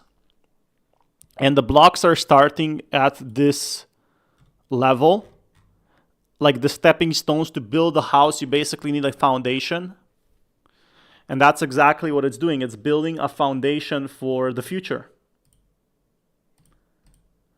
And the future is very close here now. I'm actually very excited to where this will go. Like, what will happen with this? And my opinion is that Ripple stablecoin might be the next big thing. Because people right now are kind of trusting more stuff that works with government, right? Before 10 years ago, nobody would call you crazy if you're trying to work with the government to issue a stablecoin, because everything was decentralized, was cool. If they don't work with the government, if you work with the government, you suck. It's gonna crash the price. But in today's market, how it works is the prices go up the closer you are with the government, because who has the most money? It's the government itself, right? The government has unlimited money if you have a nice project. And it was a nice project, or it is a nice project. So who's going to work with them? A bank collaborated to hold its USD reserves, going to say, we're going to back you. You're going to pay us, but we're going to back you, I guess. And this is what happens. We are getting BNI Mellon here. XRP is trending. People are coming in. People want to buy XRP in the future, and they're going to do that very simply by just, clicking on buy button, and instead of having to sign up for exchange, they can buy it through the bank. So for me, that matters a lot. Definitely very excited when that happens. And working with banks is not that bad as people say in the crypto space. It's really a good thing. How many cryptos do you know that work with banks? Yeah, nobody knows what's going to happen to crypto. But one thing is for sure. Like, XRP price isn't moving, but it's getting sold and bought by whales in real time. It's getting talked more. And that's what I'm happy about. Like in crypto right now, is that it will grow. The more you get these type of updates with XRP, the more it's gonna grow. So if you have like maybe 1, 2, 3, 4, 5, 6, 7 updates, they add up. They add up, and what ends up happening is you have this very big chart of people coming in and saying, hey, remember XRP had a collaboration yesterday, they had a collaboration today, and that's how you build trust. That's how you build trust in crypto. So people are excited about that. They want to keep coming back for more content, more news. And Brad keeps giving updates, even if small updates. There's always something happening for XRP because this market is moving so fast that people forget very fast if a crypto coin doesn't give updates at all. And that's why XRP might be one of the largest. I mean, Bitcoin was the first. That's why Bitcoin is always going to be the first. Because everybody owns a bit of Bitcoin. And when you go to like McDonald's, people always buy the original burgers, not the special ones, because they were first on the market. They built the most trust. When you look at, for example, XRP, it's one of the few cryptos that survived since 2013. How many cryptos do you know except Ethereum that survived? Probably not a lot. Probably like 3, 4, 5, maybe 10 maximum. And that's where XRP comes in and actually wins. That's a W then. So we are having, I think we have actually more news. Oh, Ecosystem announces new partnership for SHIB. Let's check that.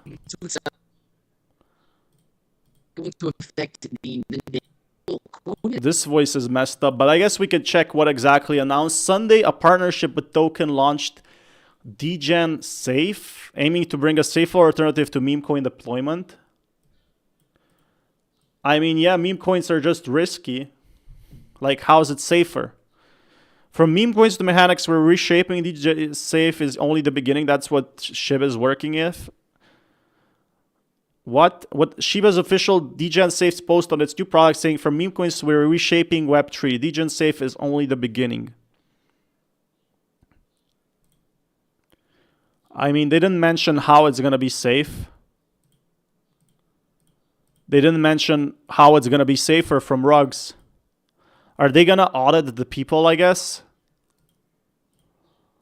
Nobody knows. It would be nice if they actually audited the people. Degen Safe Fund. I gotta check that out. What is this collaboration SHIB token made? I haven't really heard anything like game-changing from SHIB token. Or are they doing this because it's popular? Like just like NFTs were 4 years ago. Because Bonk needed 4 years of work to actually overthrow Pump Fun. So...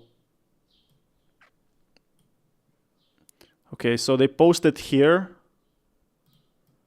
They posted here that SHIB is gonna change instant meme launches, deploy seconds, no rug codes, no hidden taxes, no excuses. What's LC? I'm not too sure. But they partnered with them. You get immortalized. We don't just block scammers, we spotlight them. Okay, so no rug pulls. So then nobody will basically be using it. How will this change Shiba Inu?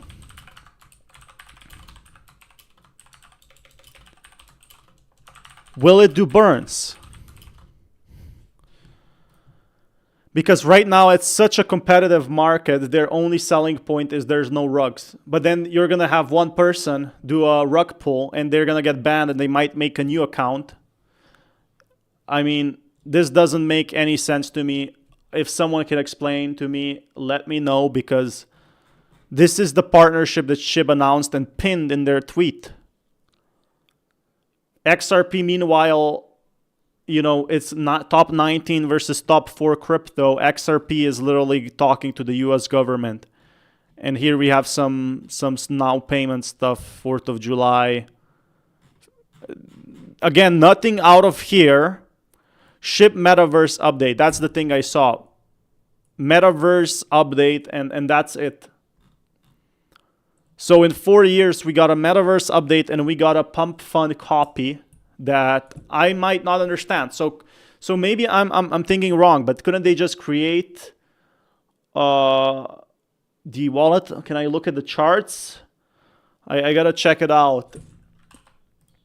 I'll check it out later. There's a ton of content right now to post. But yeah, SHIB, is this a huge game changer? I mean, I don't think so. I don't know what it does differently. It's safe, but that's the thing. People use pump fund and they use Bong because it's not safe, because they want to make money. You're never gonna be seeing me on those platforms because I don't need money. But that's why people use it, because they want to make those fast gains. They want to pump a coin and sell it to another fool who will buy it. Smash that like buttons, guys, if you haven't already. We do have massive recovery for Doge. What's going to do a massive recovery to 72 cents for Doge? Hey guys, welcome back to another video. I hope you guys are having a great day. Really if you low. have been paying attention to the crypto market, well, it's 3 months left where the bull market is still going to shine. So that's the Bitcoin price. Incredible. Even though the market is in a positive trend, it's climbed so much, it's still... Okay, so this is bullish. In 1 day chart, 78% have actually longed Doge. How's it going to look like for Coin Analyze SHIB? I'm wondering how it looks like for SHIB. I have no idea how this works. Oh, I can see open interest. Long-short ratio. So if we compare this to Shiba Inu, actually it's not showing up. But people are bullish right now that Shiba Inu is gonna like get destroyed by Doge. In a very strong trend. Some long-term Bitcoin holders seem to be taking profit off the table. Like they're not selling Bitcoin, but I'm not too sure how that's connected. Is recreated. Now, this is a very interesting take. So the US House Historic Steps refer to the Crypto Week, advancing 3 bills: Clarity Act, Anti-CBD Surveillance State Act, and at the same time Genius Act. Go make America crypto capital per recent announcement. So I don't do technical analysis, but what someone else. I did plenty of technical analysis on my channel, but I wanted to give opinions what other people thought. Right now I'm just checking what this person is doing, because here's a technical analysis, but it doesn't tell me anything. It just tells me Bitcoin is going up. So his point is, oh, actually he didn't make a technical analysis here. If we just go by the same numbers, Bitcoin might only climb to only 140K because it's already done such an exceptional job compared. Yeah, it might climb to 140K, but you know, we saw Bitcoin climb to 110K and we didn't see it recover. Like, we didn't see altcoins recover. Okay, let me check that. Neural Labs. What's that? It's like 4 million market cap. I have no idea what that is. Sorry, bro. Gotta check that out later. Anyway, there's all eyes are on XRP now. So the issue is, there's only 3 cryptos that will pump, in my opinion. It's XRP, Ethereum, it might because it's so low right now, and Bitcoin. So these 3 will probably likely go up in the near-term future. All other tokens might follow Bitcoin. So that's a very important thing. They might follow it but compared to everything else, nothing might happen. So you got to understand that Bitcoin right now isn't doing that amazing. Snura and Training View. I got to check that out. I'll check it out later on because I have some content to review. So Doge has been actually performing very bad compared to 2021. And the thing I'm worried about Doge is most crypto retail left. So people who don't know anything about crypto that buy Doge will buy a bit of it and have some fun with it, right? And probably try to make some money. And I think that that's the important factor right now, is that the altcoin season is still off. The retail is not back at the 17 cents. The Dogecoin millionaire didn't sell it at 75 cents. And this is something I've been talking before. There's plenty of people who are waiting for anything above 30 cents, above 50 cents, above 60 cents, 20 cents to sell it. There's a huge wall of supply. So meme coins right now are not the most popular cryptos. So let that sink in. And they might not be until next year. They might not be ever. Because there's also other meme coins in line. There's like this pump token launching. There's Pepe, there's Bong, there's Shib. And you only have $1,000. So what are you ideally going to put your $1,000 in?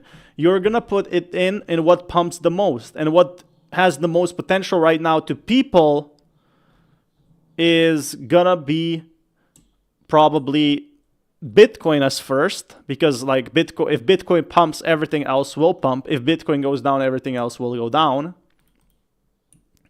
And it's going to be probably XRP, because XRP is the most popular coin right now. So there's some issues with that. But I know nothing about that. I know about meme coins. I'm experienced about meme coins. I'm experienced about XRP. I don't know much about other charts. But when I do talk about something, I do know a thing or two about it. That when I say something, it's usually I'm correct. And that's what I like to do. You know, people are saying altcoins are starting to rally. Are they? Like we saw very small pumps of altcoins. Up last year, I mean, listen. Still have a little bit of work to do when it comes to XRP, but XLM, I mean, guys. XRP has been going down and up for the last 3 months. Literally going up and down for the last 3 months. XRP up 446%. XLM up 228%. These are still solid gains in the last 1 year, and we're now starting to break out of those downtrends. We got to check the whole chart. Look at this 1 year, and crypto was going down. Well, Bitcoin was going up. All these meme coins and Bitcoins were actually losing money. Is very bullish for the altcoin market, and for a lot of these altcoins, even HBAR, for an example. Let me refresh real quick because CoinMarketCap seems to be breaking on me a little bit. But when it comes to HBAR, we have a very similar setup to XLM, where we're just waiting for that big. Yeah, that's the issue. Like someone realized it's gonna drop. All these altcoins will drop, and they sold everything. They sold everything at the most perfect price. And when they sold it, that was it. You know, they didn't come back. They didn't come back and buy it at lower levels. They're waiting for a new low.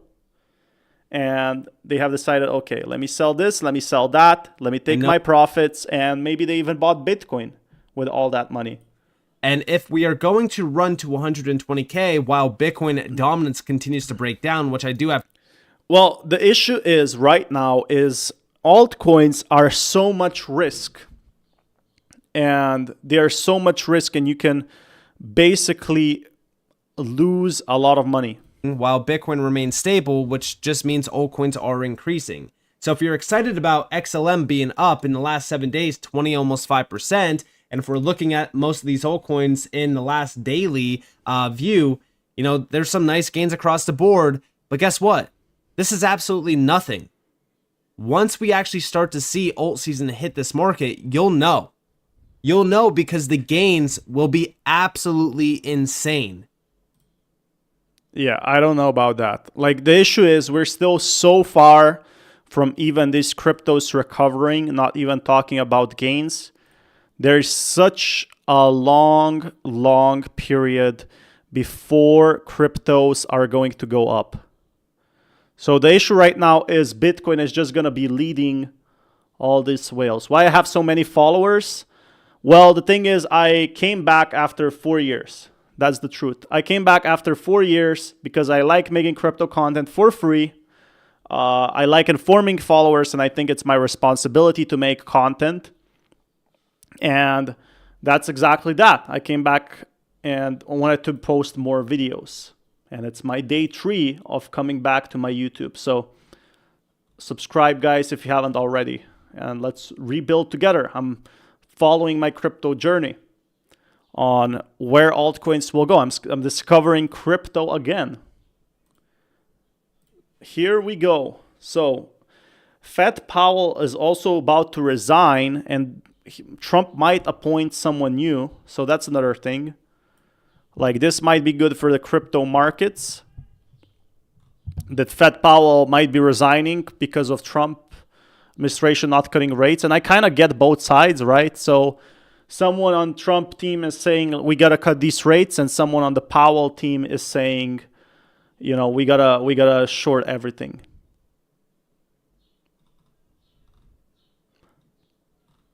And yeah. Okay, this is good. Just acquire another 5,000 ETH, but I reported about this yesterday. So not really content. That is correct. I told you I came back after 4 years. Hello. What do you think happens after 4 years of no activity? If you like, yeah.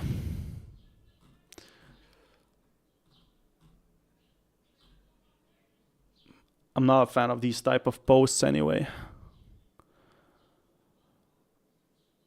What? Sterling knows, and they've announced that there will be a major announcement in. Guess what? Ripple director XRP will replace Bitcoin, and I don't think that's true. Okay. I'll give him a follow. If I'm not talking much, guys, it's because I've been talking for 3 hours straight and my throat hurts. And I love talking. Oh. What Mr. Levin's saying in terms of the illicit actors, the bad actors being able to utilize crypto right now. And, you know, I certainly appreciate the efforts that your company has made in terms of AML, but, you know, we're still seeing these problems. Is that something that you see and recognize as well?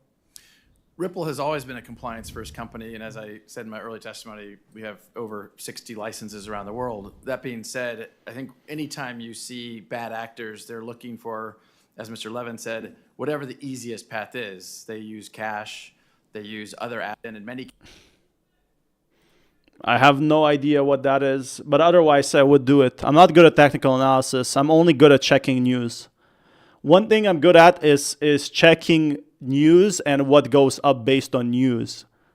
So I'm not good at reading charts. I'm not good at reading candles, or I'm not good at predicting if a crypto is going to go up. What I am good though, and what I have been doing 4 years ago, is checking if something is so active, for example, XRP, and I'm not even holding a position in XRP, that the community gathers, and basically when the bull run starts, that's going to be the first coin to pump, right? Because it has the biggest following. Attention is so important, and communities are so important in that matter. So I'm probably not the right guy to ask, unfortunately, about technical analysis. not even good at Bitcoin technical analysis. I just leave technical analysis to other people. I like to be honest.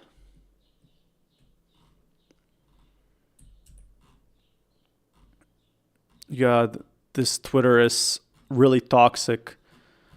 I'm trying to check if there's any new XRP news or if there's anything that would change crypto. Crypto is pumping because of the new SEC meeting. I think that's why crypto is pumping right now and institutions buying ETH. They bought, like, if you guys didn't see, I was checking news for hours a day. Man, they bought so much ETH. Let's see if there's anything new with YouTube. Fed demands 3% rate cut too late, costing US $360 billion per year. Our Fed rate is at least 3 points too high. I don't know if we'll get 3 points. That's a lot. Every time I press a keyboard, it actually changes the screen. That's the issue. Perhaps 1. I think that's a pretty fair. Gosh. Yeah, okay. Sorry about that. Too late. It's costing the US $360 billion a point per year in refinancing costs. No inflation, companies pouring into America, the hottest country in the world. Lower the rate. Lower the rate. And now it's going to step down. So I guess what they is trying to do is pump the market short term. And $360 billion a point. I'm not too sure how that will work.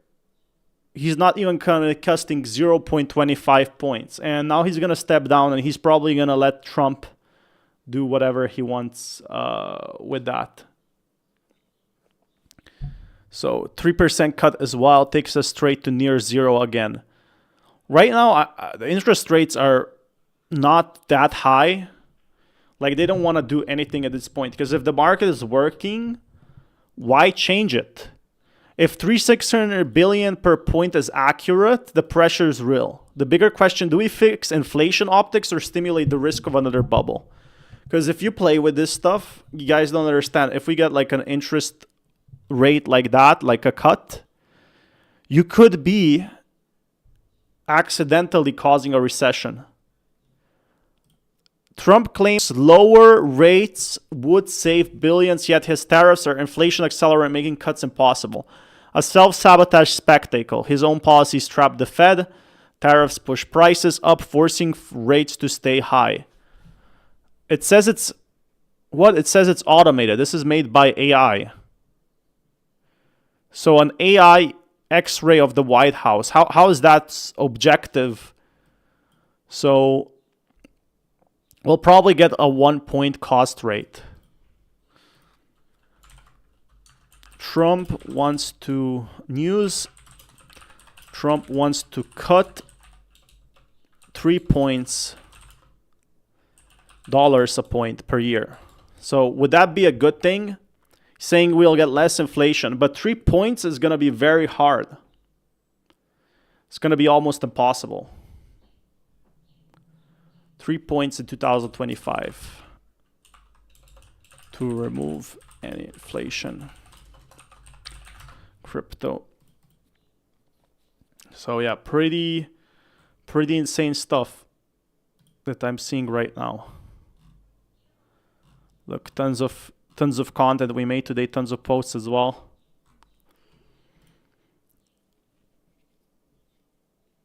Okay, this is good. There's plenty of companies.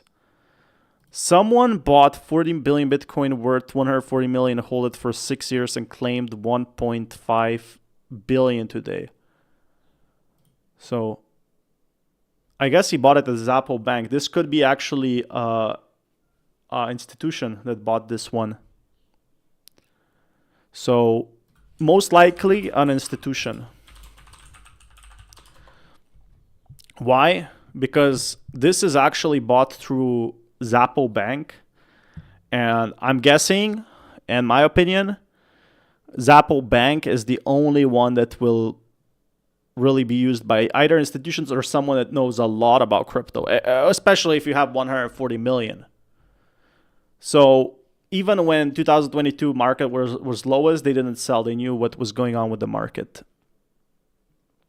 Too bad their paper hand cannot hold any longer. But something tells me this is an issue because they literally sold just when people are claiming that the rally is just about to begin. So right now people are talking that crypto will pump, right? They're saying that it's gonna skyrocket. It's gonna go up. And what we're seeing here is he sold $1.5 billion.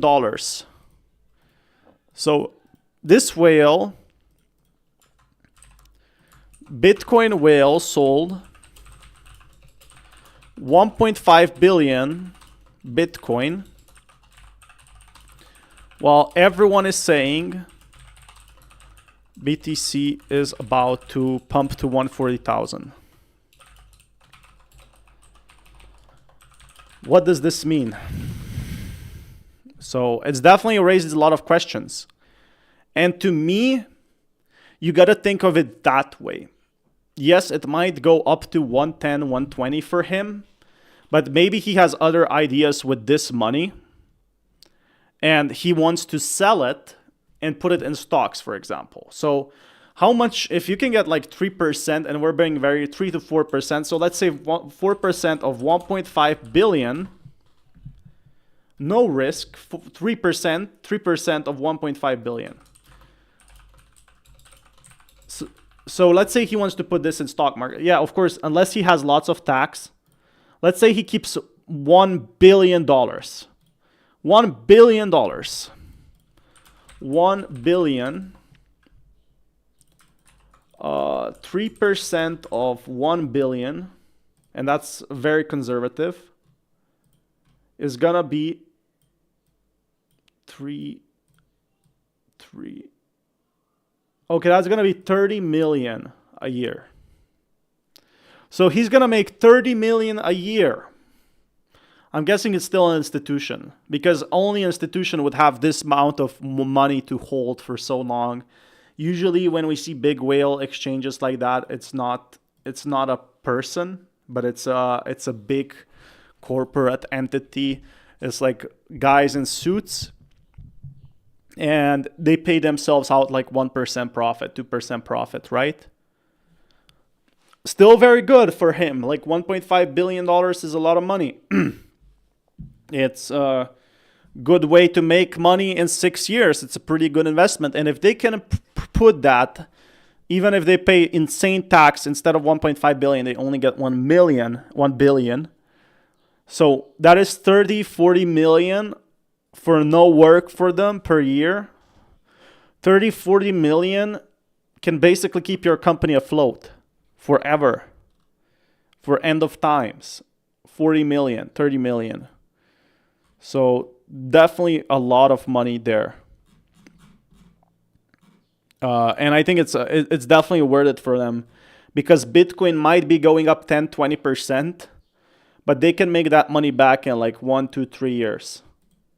So you can actually see that it kind of makes sense for like, especially when I talked about Ethereum yesterday pumping, they sold all their Bitcoin for ETH. That's because Ethereum was so low. And it's a pretty clear and true thing. So why am I getting suggested non-crypto stuff here? The only thing I browse about is crypto and Michael Saylor's AI. That is crazy. I will take a first class ticket.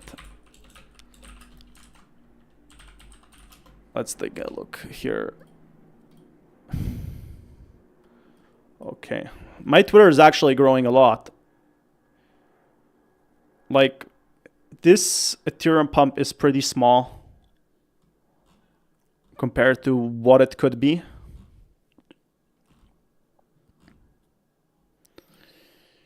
What's going on with Luna Classic? Let's check Terra Luna Classic. I want to see that. There's tons of content here on Terra Luna Classic. Like, what happened to it? It's been 2 years. 5 days until biggest crypto history in Terra Luna XRP Classic. finally breaking out with a 12%.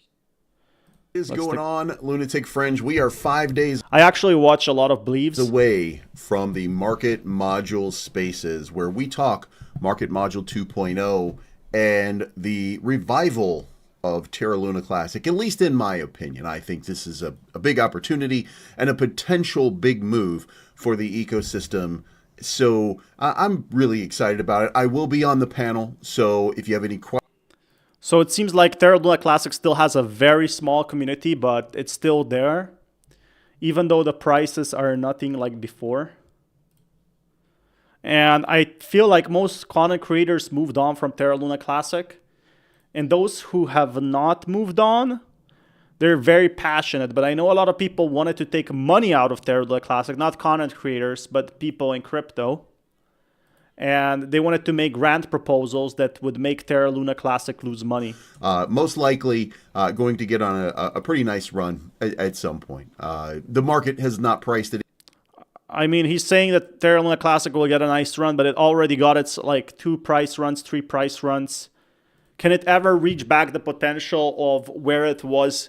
I mean, it's never going to hit $84, but will it ever even reach like the levels that we saw with Terra Luna being, you know, 5 just after it crashed, right? Everybody tried to revive it. Everybody was very hyped about the community. They were very passionate. And suddenly, slowly, after 3 months, 5 months, it started to dwindle away. And let's do the same thing. Bitcoin doing the same thing. Bitcoin had a significant move several days ago, corresponding with our not as significant, but the same thing, move several days ago. Unfortunately, Bitcoin got caught in consolidation phase when you look at the total. So yeah, Bitcoin basically wasn't moving nor up nor down. Yes, and then we're going to get closer and closer and closer, and then we're going to start, you know, it's going to start going sideways like this. And then, of course, as price appreciates a little bit, you're going to cross over. When you cross over, then it starts to go back up. You can actually see there's a very tight-knit community because you can see a dip here, gets bought back by a whale. You can see a dip here, gets bought by a whale, right? So Terra Luna Classic is never going away, but the trading volume is like the same scenario it got with SHIB. There still is some burns. Remember that market module, all these conversations that we're having right now, probably going to help this tremendously. So it's going to be interesting times over the next bunch of days. So I'm watching this with bated breath. I do think that we've got a move in the pipeline. It's just a matter of, you know, look, if you listen to me, you're going to understand that something is coming. If you listen to the people in the comment section, then you're going to understand that they're kind of like they got an extra chromosome, not the Elon chromosome that makes you good at math, but the weird one that makes your face look weird. And people go, oh, is he? I never had comments like that on my channels, but okay. Million burn, 561 million over the last 7 days. We got to do a lot more, and that's 561 million burn. I gotta ask ChatGPT how much is that. But look at that, the supply is steadily dropping. But when you see the supply drop, this is the biggest issue. If you want to see a burn, you gotta get volume, right? You gotta get transaction volume. And when you have this transaction volume, everything is great. But there's no transaction volume here. And it's actually dropping very, very steadily. It's dropping down to 10 million basically per day. So that's probably like $100 burn per day. And the volume is, yeah, basically 6 trillion. So 10 million versus 6 trillion in the latest candlestick. It's dropping slowly and slowly. But it cannot, if it really wants a big burn, what you're going to have to do is something like Bonk. You have to launch utility that is going to explode and burn and support that burn. And it's hard to do that when you're not the biggest crypto anymore. There is hope for it, though. And that is if we see another the Quan news or the Quan rally, that could be an interesting thing, like a very small bump, and another meme coin rally, and kind of people would get nostalgic about Luna Classic and try to pump it again.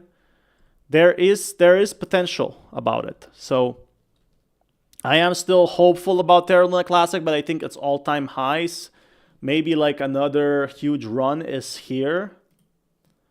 But there will be more drops in that scenario. There's been plenty of news though on XRP, plenty of news on other partnerships, major things confirmed, and that's what makes people very happy in that scenario.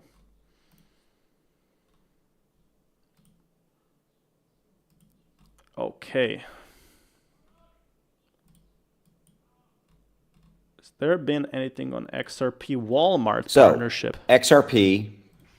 Is there going to be a XRP Walmart partnership? I want to see that. That would be a huge update. Revenue for Walmart. And so therein lies the real point, is that this is the beginning of when we are going to start to see companies coming out and saying, we are partnering with Ripple. We are partnering with... I think it's only a matter of time before we get these big partnerships. Maybe not Walmart. I think Walmart is going to be the end game. But there's going to be plenty of companies that are going to go for it and try to work with Ripple. They already are building like that. And Walmart being in the future, it's just a rumor now, but it's not far off if they work with the government. I think like someone like Walmart or someone like, for example, Tesco or whatever big food chain you want to talk about, they want to have it confirmed by the government before they get fined, before they get in legal trouble. They want to make 100% sure, and that's what XRP is doing. It wants to build transaction through the government and show to the government it's good. And then Walmart might start working them on small basis. Ledger, preparing, ? Billions in supplier payments, loyalty rewards, even gift cards could land on chain with XRP settlement rails. Rails are wide open. So there's a lot of potential for XRP technology over here. But listen, billions in supplier payments, right? How big is Walmart and their supplier network? Tens of thousands of suppliers, billions of supplier payments, loyalty rewards. How big is their loyalty reward program? Even gift cards could land on chain. I mean, I think a lot of people would buy gift cards if you could buy them with XRP. That's for sure, especially because you can spend Walmart money. Now, I'm not sure how they could, verify this, but if they could buy with XRP, they could buy, for example, $500 gift cards. Plenty of people would be cashing crypto that way out. The fact that major companies like Walmart are on the horizon of leveraging technology like Ripple's. And by the way, Ripple's the biggest and the best at what they do in this. Exactly. They've been building this 12 years, this chain, and now they finally almost built it. It's almost ready. Sector. And again, in the financial rails, think about it, the financial rails sector.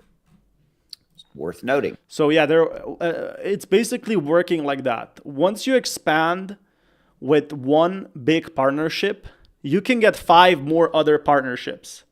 So that's how it works in business with all these crypto events and everything. You need to get one big partner or one big collaboration. And once you do that, you get noticed more. Payments, loyalty rewards, gift cards, all on chain with XRP as the settlement rails. They could try a test period with Walmart, where they say, okay, we will try to work with you just for a very small initial stage, maybe in 3 Walmart stores and test the reaction, or just for 1 item, 2 items, 3 items, and then go from there. That would be amazing. Like XRP settling, if anyone can actually connect with these big brands, it's gonna be XRP. It's not going to be anything else or anyone else because they don't have the technology to provide it. Terra Luna Classic or Terra was working on it, but they couldn't finish it. Their entire system crashed because of kind of like why it pumped. Mm-hmm. Yeah, that would be a good day. All right. I appreciate you giving me a few minutes. So again, first, US government. First, we got to focus, how can XRP enter US government?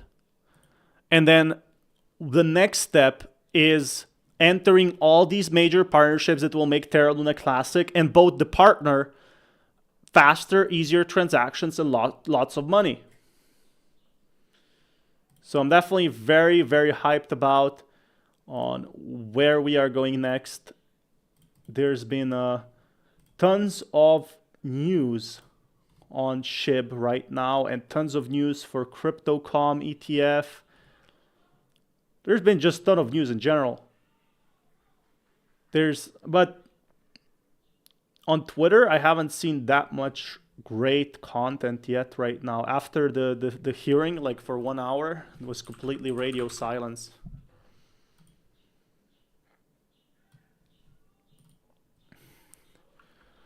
Oh, this one. Couple things that you said to make sure you meant to say what you said. Did you call Bitcoin a native token? Yeah, it's often referred to as a native. Who was right here? I saw that live. That was crazy, guys. Look at this. Token? Yeah, it's often referred to as a native. In other words, Bitcoin and ETH are referred to as native tokens of their blockchain. So you're saying Ether and Bitcoin are the same? Well, I'm classifying both of them as what you call native tokens of the blockchain. I'm going to post that and link it on Twitter. There's been so much fights in this SEC hearing. There's been so much confusion. And that is, I guess, because also the government doesn't have a lot of difference on like they have to be very specific with their words. Like, look at that. I just want to clarify a couple things that you said to make sure you meant to say what you said. Did you call Bitcoin a native token? Yeah, it's often referred to as a native. In other words, Bitcoin and ETH are referred to as native tokens of their blockchain. So you're saying Ether and Bitcoin are the same? Well, I'm classifying both of them as what you call. Oh, man.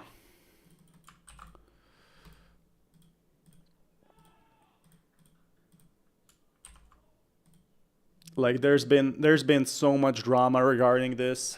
Everybody was talking about it. Mr. Masai, just for your... Like, I actually expected longer than I expected. It was longer than I expected. That's why I look a bit tired. And I was hoping they would mention more of Ethereum, but they did not. So that, here we go. All right, we're back. Doesn't want me to post this one, so I don't know what to do. Russia's Minister of Finance says Bitcoin cannot be banned. In our opinion, it is impossible. Yeah, I mean, a lot of them are using that to probably get out of the country. Might be. And it probably can't be banned. There's been plenty of news. Oh, that's news. NextBridge and raised $8 million to launch integrated capital market ecosystem from El Salvador. El Salvador has been big on Bitcoin. $8 million raised to launch integrated Bitcoin capital markets ecosystem from El Salvador. That's actually huge, because the government, even though it doesn't have a lot of money, is still like kind of trying to work against for Bitcoin. So I'm gonna post that and I'll give it here.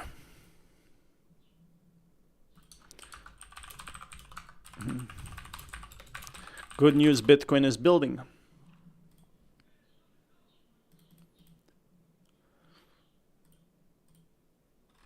Let's see what else is new on the content. What's this Ondo token I keep hearing about?